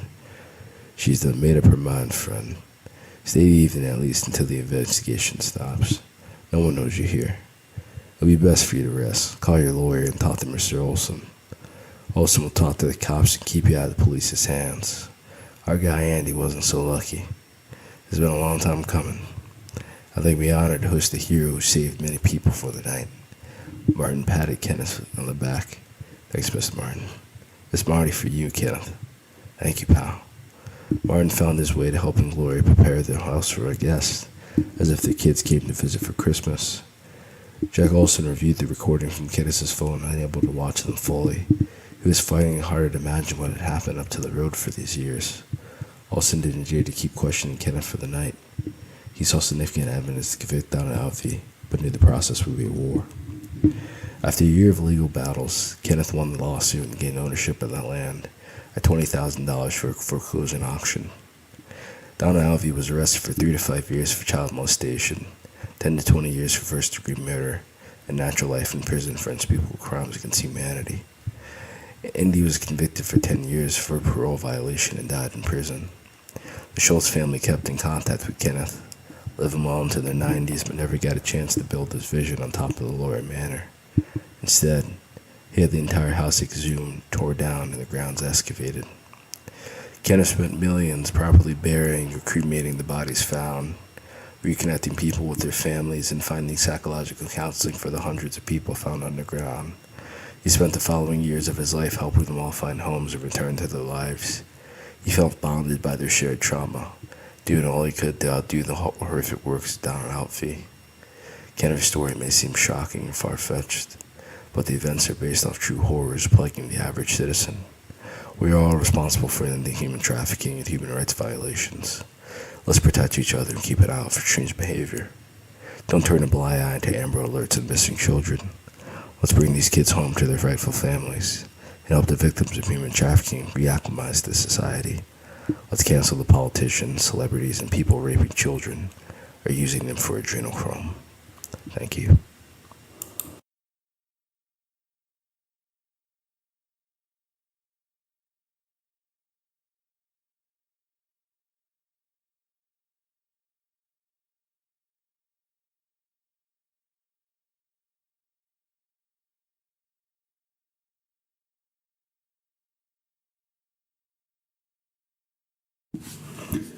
We continue with the soldier and the witch coven. The wolf agent trudged through the thick, pungent swamp. The dossier led him to the depths of Maya to a witch's coven. The leader was a warlock responsible for laying curses on surrounding towns and cities, holding them hostage until a 10 million deposit hit their bank account. A mysterious sickness infected millions, yet the warlock LaLaurie sat in peaceful meditation to maintain his hold and spread his influence. The wolf agent had no idea the eyes of the swamp had watched him since he first laid foot on the property. The animals, trees, and waters gave away his every step, and vertically positioned to the LaLaurie while in his meditative state. LaLaurie astral projected to stalk the sneaking agent to the hidden hatch disclosed in the dossier. The wolf agent was no other than Captain Morgan Ellis, one of the few men entrusted by the regulator regime to handle such missions. Morgan couldn't shake the feeling of being watched, yet his vision saw nothing. Even reading the energy signatures around him showed him nothing but animals. He turned quickly before opening the hatch, seeing the massive culmination of raging red life energy manifesting in LaLaurie's form. The phantom radiated a larger pulse of energy, sending a concussive wave throughout the atmosphere strong enough to knock out all the animals for miles, but barely shook Morgan. Morgan brushed off the mind attack as if feeling the breeze. LaLaurie lost concentration in his meditation, awakening from the trance in a violent rage, learning the entire coven. The regional news reports began to change, reporting full recoveries for a sum of patients as if the disease had magically disappeared. Morgan infiltrates the hatch but jumps down to be surrounded by the coven's strongest witches. The 5 witches cast their most potent spells and 2 fired off concussive mind attacks, but as earlier, it did nothing against Morgan's will. However, as he descended, 2 casted magical snares he couldn't evade in free fall. The hero lay bounded by constricting laces of energy wrapped around his torso. He struggled against the bounding until the other 2 shocked him with electricity, with all the force they could muster. His body lay in paralysis as his electromagnetic wave attempted to reset. He attempted to draw his cold steel wrist blade, his body instinctively cutting free from the lace of primal energy. Unfortunately for our hero, he had no energy left to stand. The coven circled him, preparing the spells once more and letting loose. Morgan's eyes turned from a dark brown to a deep crimson red. His senses increased to a supernatural level, allowing him to dodge perceived attacks. He evaded 2 supernova fireball spells by drunkenly dancing out of the way. Morgan moved only to fall straight into the trap, bombarded by 3 lightning bolts, the trio of lightning creating an unavoidable torrent of lightning bolts, dropping Morgan to his knees once again. "You must be the fool they sent to stop me." LaLaurie strutted out to join his coven with a demented smile. "You're already stopped." Morgan lifted his head, matching LaLaurie's curious gaze with crimson red eyes. In an instant, the coven was shocked as their leader's head jerked back. blood squirting from his ears as he gripped his skull, feeling as if his brain had popped. The Mayan priest turned apostate and had only heard rumors of the naughty and ocular powers of legend. The priest thought himself to expire as a force more sinister took control. The Coven attempted again to restrain Morgan, but the agent's body was already moving. He ran up the side of the walls, tucking his legs in and flipping over the Coven. He raised his arms, hoping to bring down the roof with a gravity drop. In that instant, a woman bypassed and shot 4 beams of crackling dark energy from her palm 60 feet away into Morgan's back. Morgan dropped to his knees in defeat, nearly losing consciousness from the fierce attack. He took a deep breath, filling his lungs with air as his training leaned back into guard, and then he exhaled, extending his left jab and using his right to guard his chin. In truth, the blast at the speed of lightning had knocked him out. His training kept him on his feet on the edge of consciousness. What is going on here? Sageflower asked without haste to join the rest of the Coven, seeing them panting and the leader wounded on a single knee, gripping his eyes. Capture him! Everyone bind him! The Outlier shouted, lifting a hand. They struggled to regroup, already expending more life energy than they intended, barely able to bind Morgan with the 7 of them. He gripped onto consciousness, working the bounds until Daryl finally stomped him twice on his throat, taking away his air and nearly closing his trachea shut. Who is he?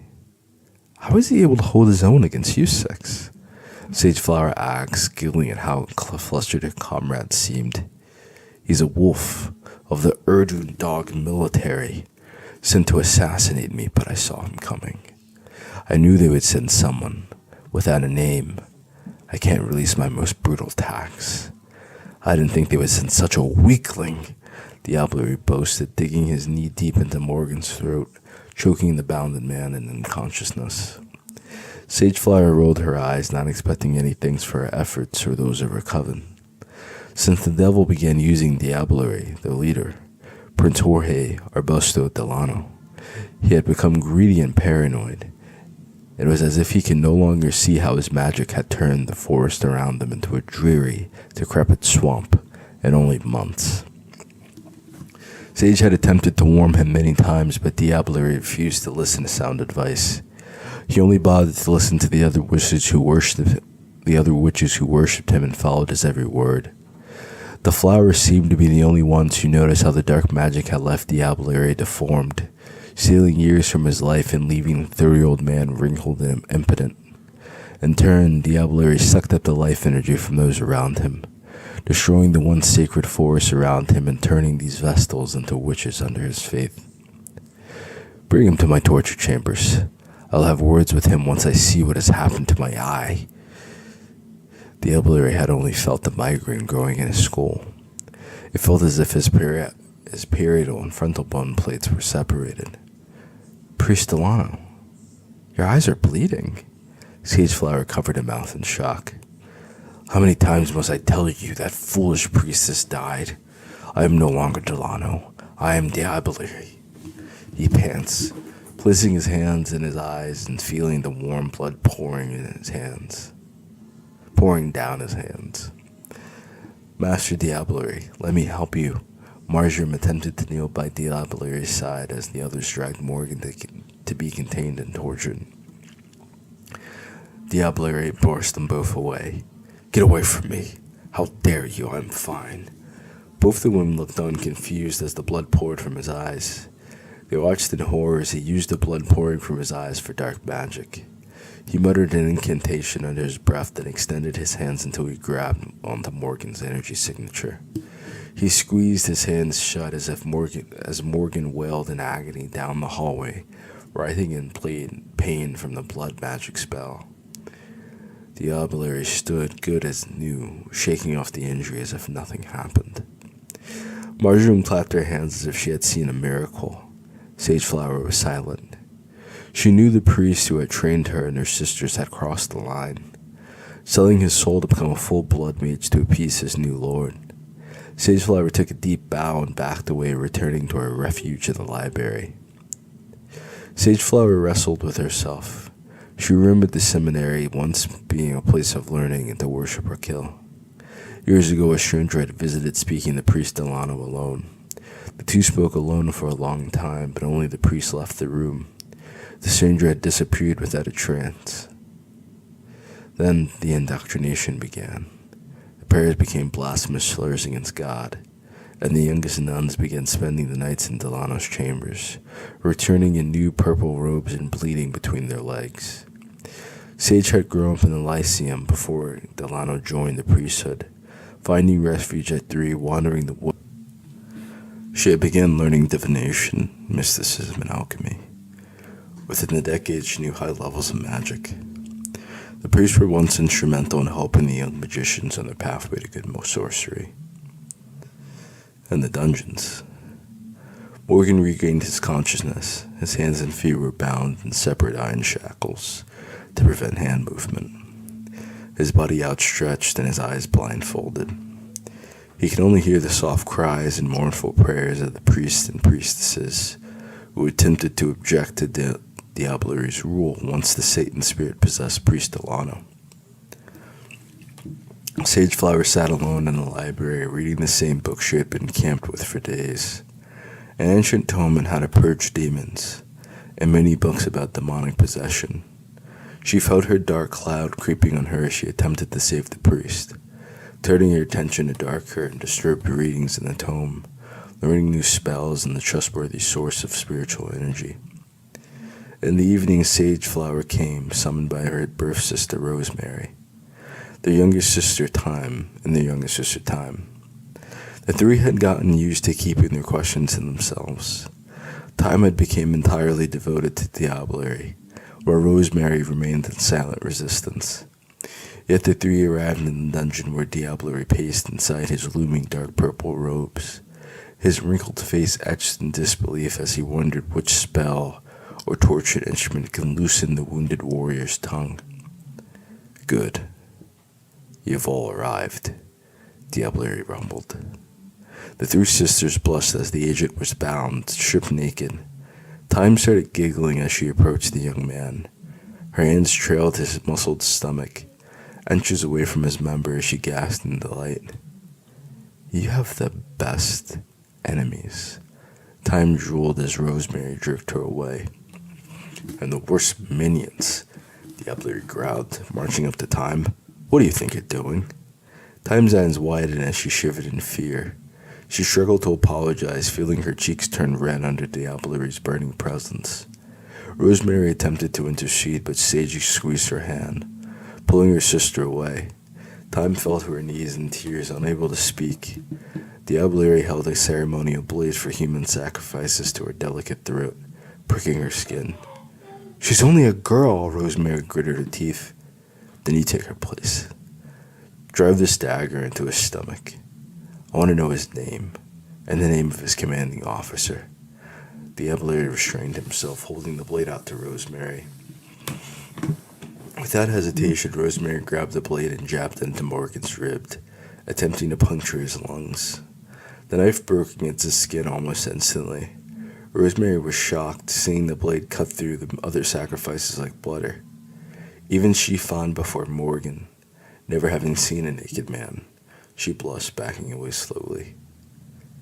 His skin broke the blade. It's like skin made of steel. Rosemary swallowed, attempting to stay loyal. Sage, it's your turn. Diablery said, exasperated. Sage nodded, approaching Morgan. Morgan's body tensed up, feeling Sage's wild energy flaring closer to him. Her energy burdened his skin like nuclear radiation. The negative energy danced around her body, focused on her finger as she pressed her fingernail to his throat. Morgan let out a scream like a wild animal. His muscles clenched as he tried to rip the chains from the walls around him. Every muscle in his body flexed as if repelling the negative energy with his life force. Sage stepped back as the dust began to fall from the chains tugging at the ceiling. She covered her mouth. The rush of blood through his body set his soldier at attention inches from her belly button. Back away, Diablery roared. Sage hesitated to listen as the dark voices in her mind gave her a ludicrous idea. She grabbed his manhood, channeling her death's touch through his manhood his dick like a lightning rod, sending the dark energy throughout his entire circulatory system until it pumped through his veins to his heart. She held on long enough to stop most men's heart. Morgan schemed in agony, but refused to speak. Both those attacks should have killed him, Sage said, impressed instead of scared. I don't want him dead, LaLaurie chastised. Well then, that's a good thing he's so strong. If he manages to get free, then you have a problem on your hands. Sage leaned her hand on his stomach, hunched, and she admired his youthful energy as he fought against the chains, as if he could free himself. You would flee your lord and master? LaLaurie asked, enraged. Let's go time.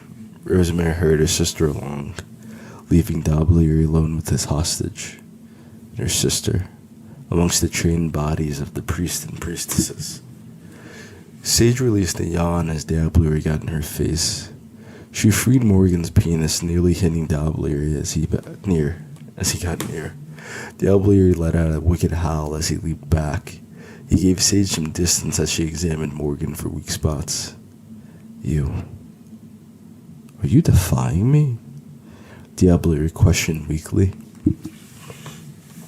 I'm the remnant of the priesthood you destroyed. A priesthood you could have returned to if you haven't given your body to a demon. Let's end this foolishness of killing off cities. Would we kill our kind for the allegiance of the darkness? Sage Flower attempted to reason with Priest Delano. Return to blind fools, worshipping the enemy of darkness.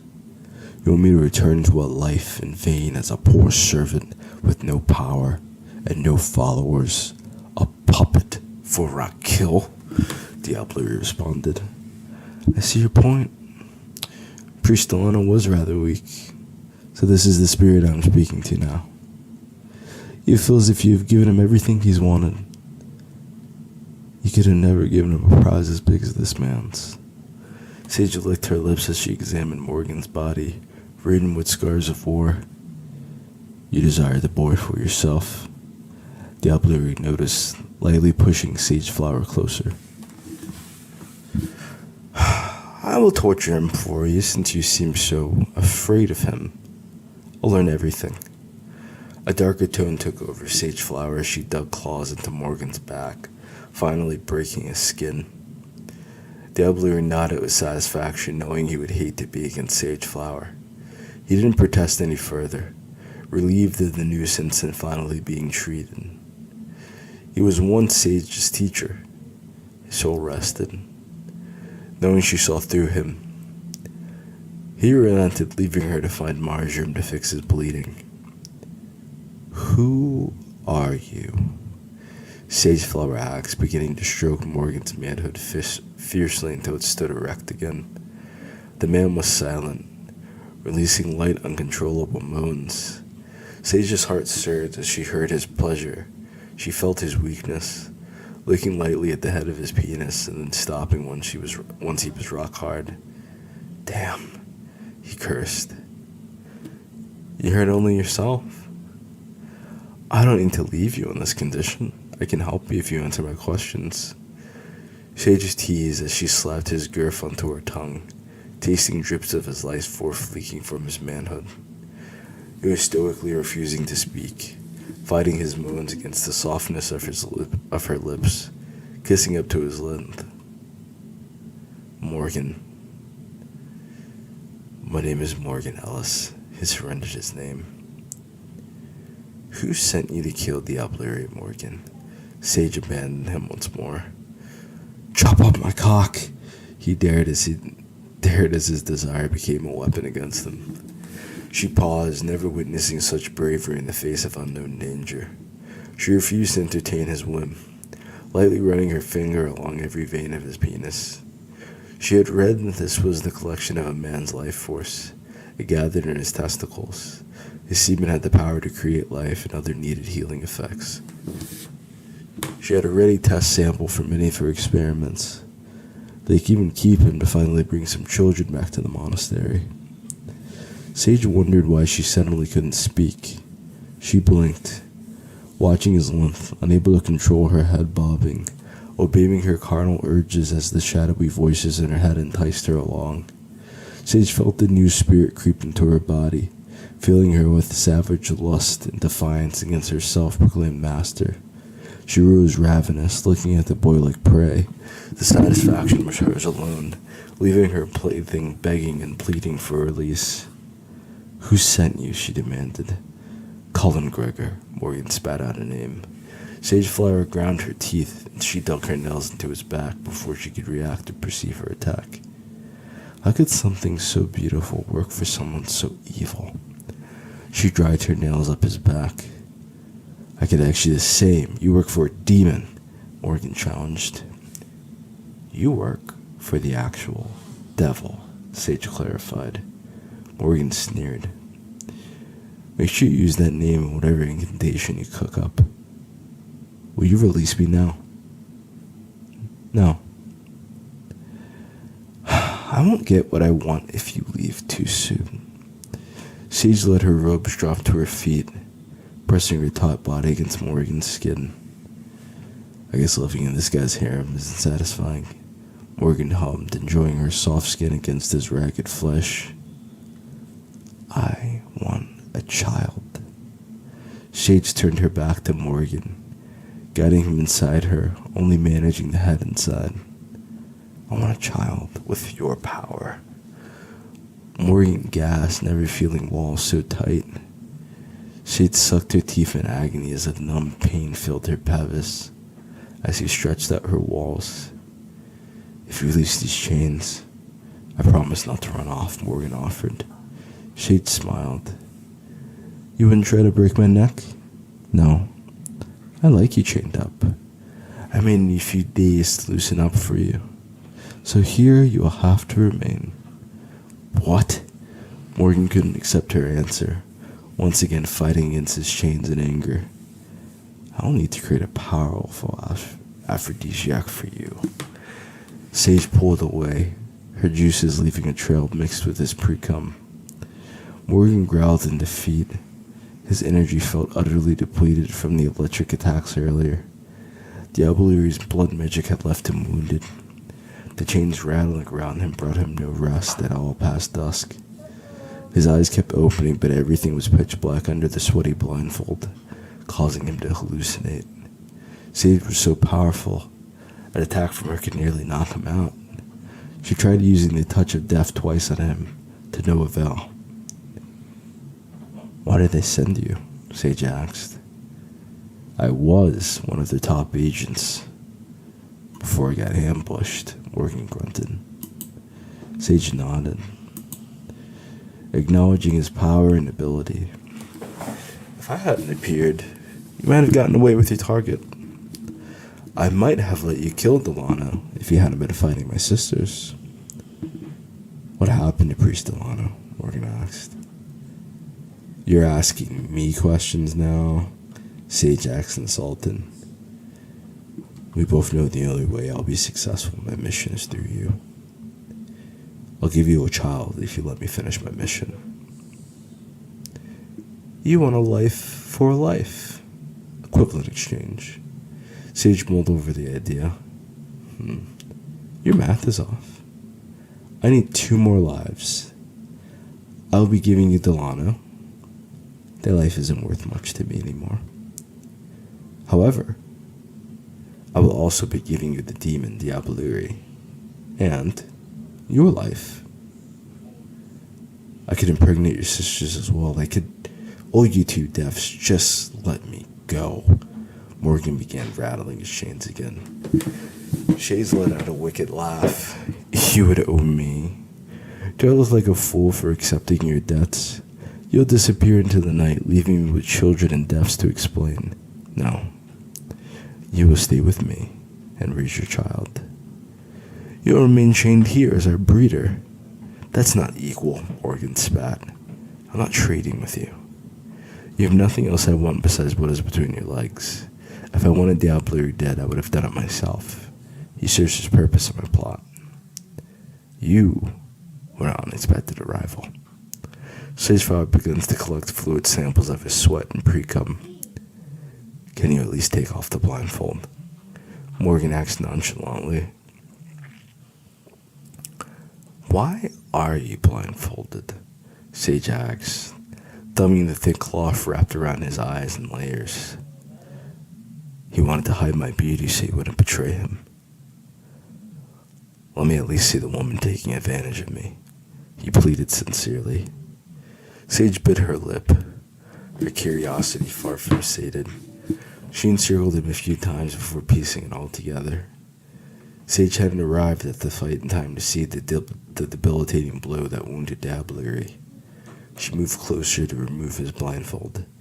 Don't! Rosemary called out.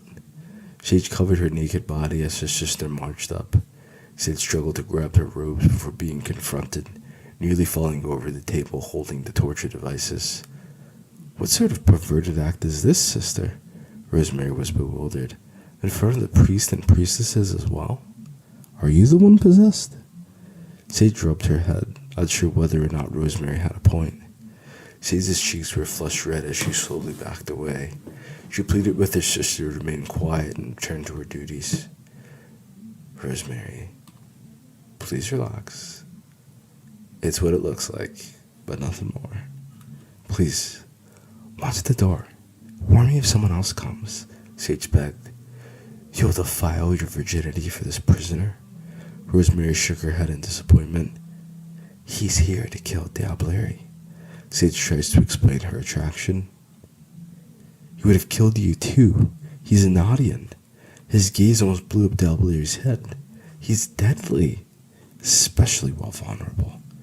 Rosemary successfully convinced her sister. You are going to betray me? Sage asked, genuinely hurt. You would have tried to kill me if I took off your blindfold. I would have only knocked you unconscious or gotten you to free me. I wouldn't have killed you, Morgan tries to justify. Shut your mouth. I guess they'll blight upon you.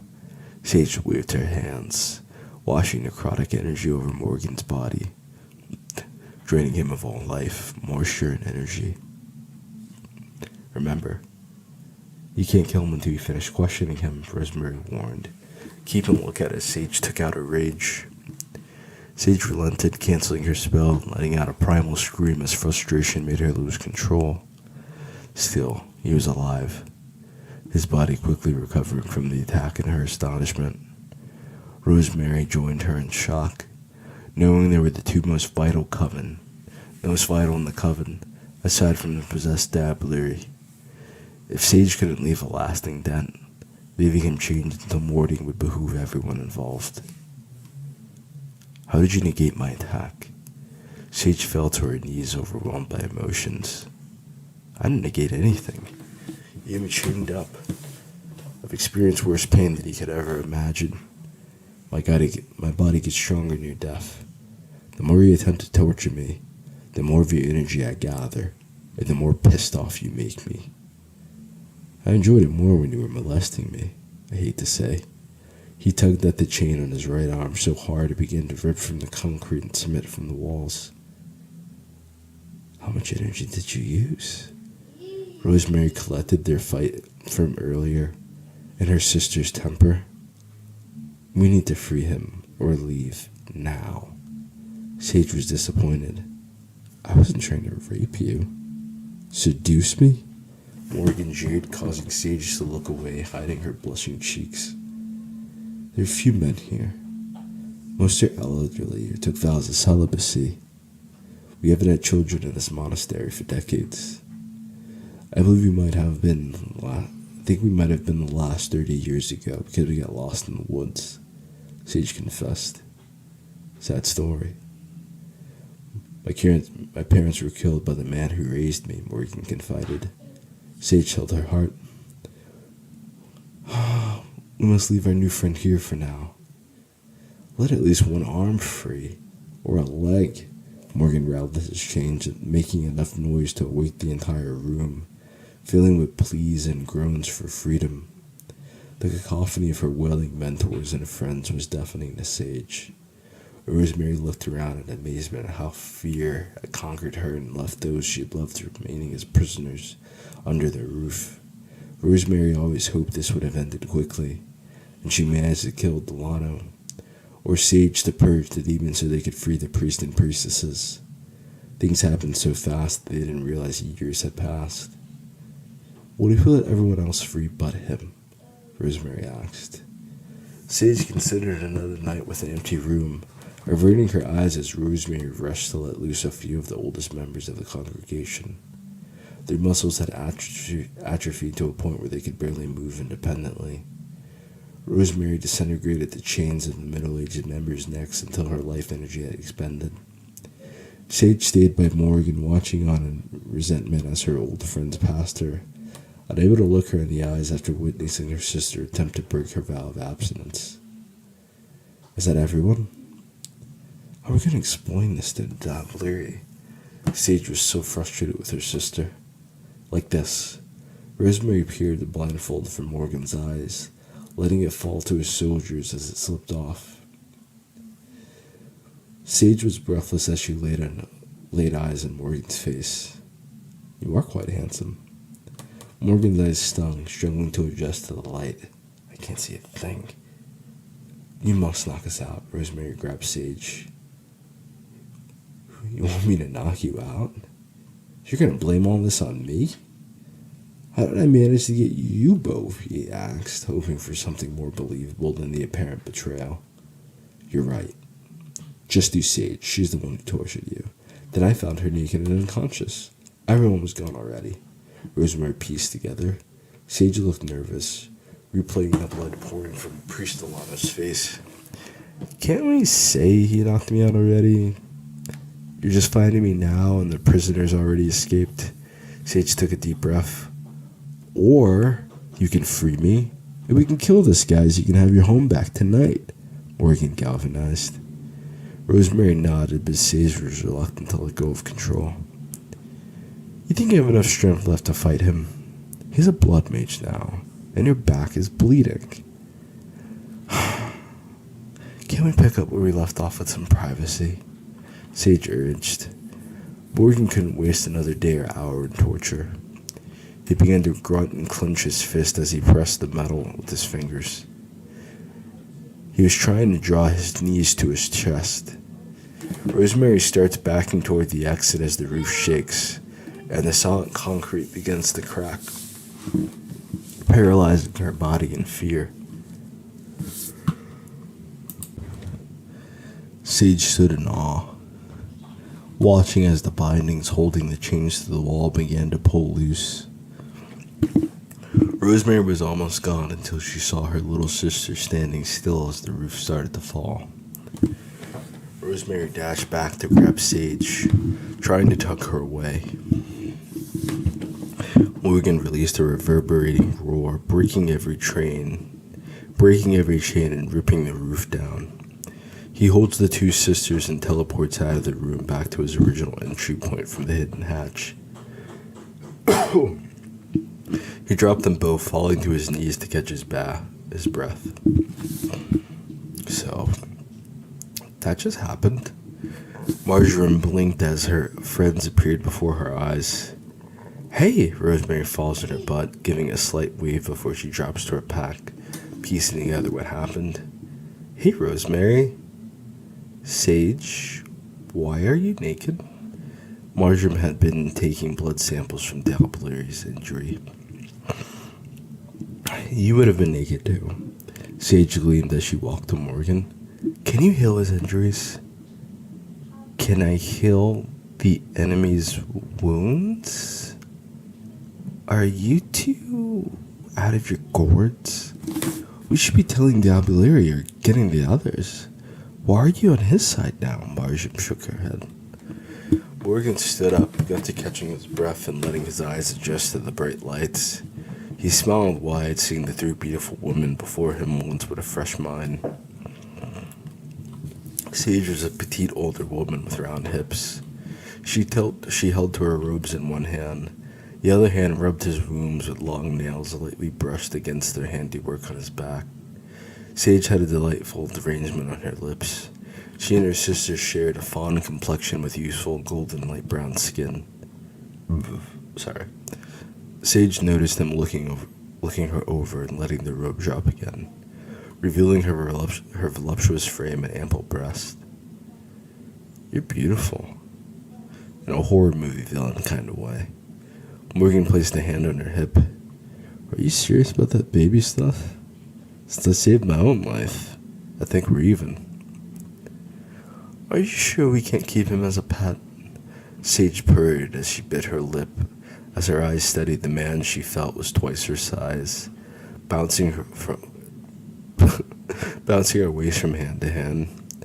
Whoa, hold on, you two. Marjoram tries to stand between them and hold them apart. Marjoram was a slender girl wearing the same purple robes as the other followers of LaLaurie. She wore brown plastic-framed glasses with freckles on her cheeks and nose. Her alabaster skin rushed with blood as she touched her naked skin, immediately inching away slowly. Marjoram felt tears fill her leaf-green eyes, beginning to whine about getting in trouble. Can you heal him, or not? Rosemary asked from her back, the older of the two flower sisters. If they stop kissing, I'll do anything to stop the kissing. It's so gross. Marjoram hides her face, peeking through her fingers. You should have seen her in the torture chamber. Sage did things to him that would blow your mind. None of it looked very torturous, Rosemary teased. If we can kill our enemies but not suck their cocks, we're no better than them, Rosemary says from Morgan's arms, loving the feeling of being held by a man for the first time in Sage's life. How long were you watching us then, Rosemary? Rosemary felt silent. You're so gross. Marjoram covers her mouth. I'm 30. Sage sucks her teeth, allowing Morgan to kiss her neck. Can we heal me now? I need to grab some clothes as well. Morgan shakes off his boyish libido and focuses. You can shower in my room. You won't need clothes when this is over. Sage enforces the feeling she and Rosemary could still subdue him if needed for safekeeping, figuring out how to keep her new pet long term. Ah, yes, true. But if I had my jumpsuit or trench coat, I can make this fight a lot easier. Even just my weapons, Morgan reasoned. No, absolutely not. What are you all planning? Marjoram began to cry. LaLaurie will be so angry with us. Well, I have no idea where your clothes are or why they got removed. Rosemary shrugs. Guess I'm going commando for this one. Much unexpected, but I'll make it work. Morgan tries to realign his mind for success. Marjorie's jaw dropped, believing this man thought he could take on LaLaurie unarmed, even naked. She nearly fainted, feeling the world she's come to know for years will soon end. She was a relatively new initiate when the stranger first came, a faithful student who took the policies and rules naturally rather than the other's resistance. LaLaurie had been the only authority in the monastery she truly knew. Rosemary took a deep breath, having to take Morgan at his word. What she saw was incredible, but what she'd seen LaLaurie do was blood-curdling. If Morgan could get a hand on him, then they were saved. Sage shook her head, believing he had lost his mind. She snapped out of her lust, listening to him try to fire himself up. Her stomach turned at his blind optimism, thinking he would forget where he had come if he knew the dark magic had taken over Priest Milano's vessel. The priest was gone. Even the injuries she saw earlier would have killed an ordinary man. Instead, he remained conscious like a zombie and pieced himself together like a robot. A dark spirit of greater power possessed him, with youthful naivete, and youthful naivete wouldn't save the day. Sage accepted the hard facts and looked at Rosemary with a swollen face. Rosemary had already felt the same. We'll fight alongside you, the Flower Sisters confirmed in unison. Are you sure? Morgan matches the severity. I understand your bravado, but I'd rather be safe than sorry. I want my home back. With the other priests and priestesses gone, I can rebuild this place. We can learn how to defend ourselves against evil spirits and keep our power. Sage looked at Marjoram. Will you join us? What? I could have said no to you and gotten out of this already? Marjoram looked at the two women who helped her adjust around the monastery. Well, my ears don't deceive me. I will kill you for your betrayal. LaLaurie roared, beginning to build up his power as he stomped up the hallway. Morgan teleported to LaLaurie's position, appearing right before his eyes. LaLaurie lost his entire focus, sloppily lifting his arm to block a faint left jab as Morgan ducks under, slamming a left hook into the priest's liver, causing it to pop like a balloon. LaLaurie began to siphon his blood to heal the injury subconsciously. Morgan tries to grab the priest's head and kickboxing clinch, but only grabs a handful of blood as the body dematerializes instantly. Rosemary finally stood after realizing the fight had begun. Morgan moved so quickly she hadn't seen. She wasn't alone as LaLaurie sought to regroup. The trail of blood was beginning to flee down the hallway. Sage managed to raise her hands, creating a shimmering, multicolored wall of light as if made of crystals. The blood trail found no escape. LaLaurie tried to rematerialize, slamming against the wall and attempting to bore through a small hole. Marjoram saw her friends moving and made the only attack she knew. Marjoram inhaled deeply and then released an intense, freezing gale of wind. The wall withstands, Sage maintaining concentration as the pressurized winds brush past her. The trail of blood freezes, as does the beginning reformation of LaLaurie attempting to rematerialize, clawing against the wall for escape. Morgan approaches the ice sculpture, lifting one hand to the sky. Almighty God of Abraham, Jara kill, I purge this evil spirit. Cleanse this temple and freeze these wayward souls. I pray amen in the name of the Father, the Mother, and the Son. The ice shattered like glass without being touched, then evaporated with the scent of fire and brimstone. Morgan saved once again by the living God. Whew. That was a nice workout. Morgan stretched out, finally able to relax. Marjoram, you're amazing. Rosemary cheered, hugging the girl. Sage had believed she could have stood her own against LaLaurie, but seeing how Morgan fought, she was unprepared for anything he might be capable of, fully armed or armored. The thought excited her to no end. Sage crept as she watched her sister cheer on Marjoram. Sage led Morgan away to her quarters to fulfill his promise of siring a child. Rosemary and Marjoram struggled to find them. They searched for half an hour until finding the Coven surrounding Sage's room. What's happening? Marjoram asked, hearing Sage's belaboring screams filling the hall. Rosemary grew quiet. Many of the girls worried for her sister. They feared the wards once they saw the assassin emerge from her room. He stood at half-mast, looking at the crowd of furious women preparing their spells to finish the fight and win the day. Have any of you seen my clothes? Morgan asked, rubbing the side of his neck instead of covering his manhood, creating a room of murmurs. Instead, Sage came waddling out on pens and needles. Barely able to stand, wrapped in the bed sheets she mistakenly thought were her robes on the floor. It's alright, girls. LaLaurie's dead. They're only trying to make a baby. That's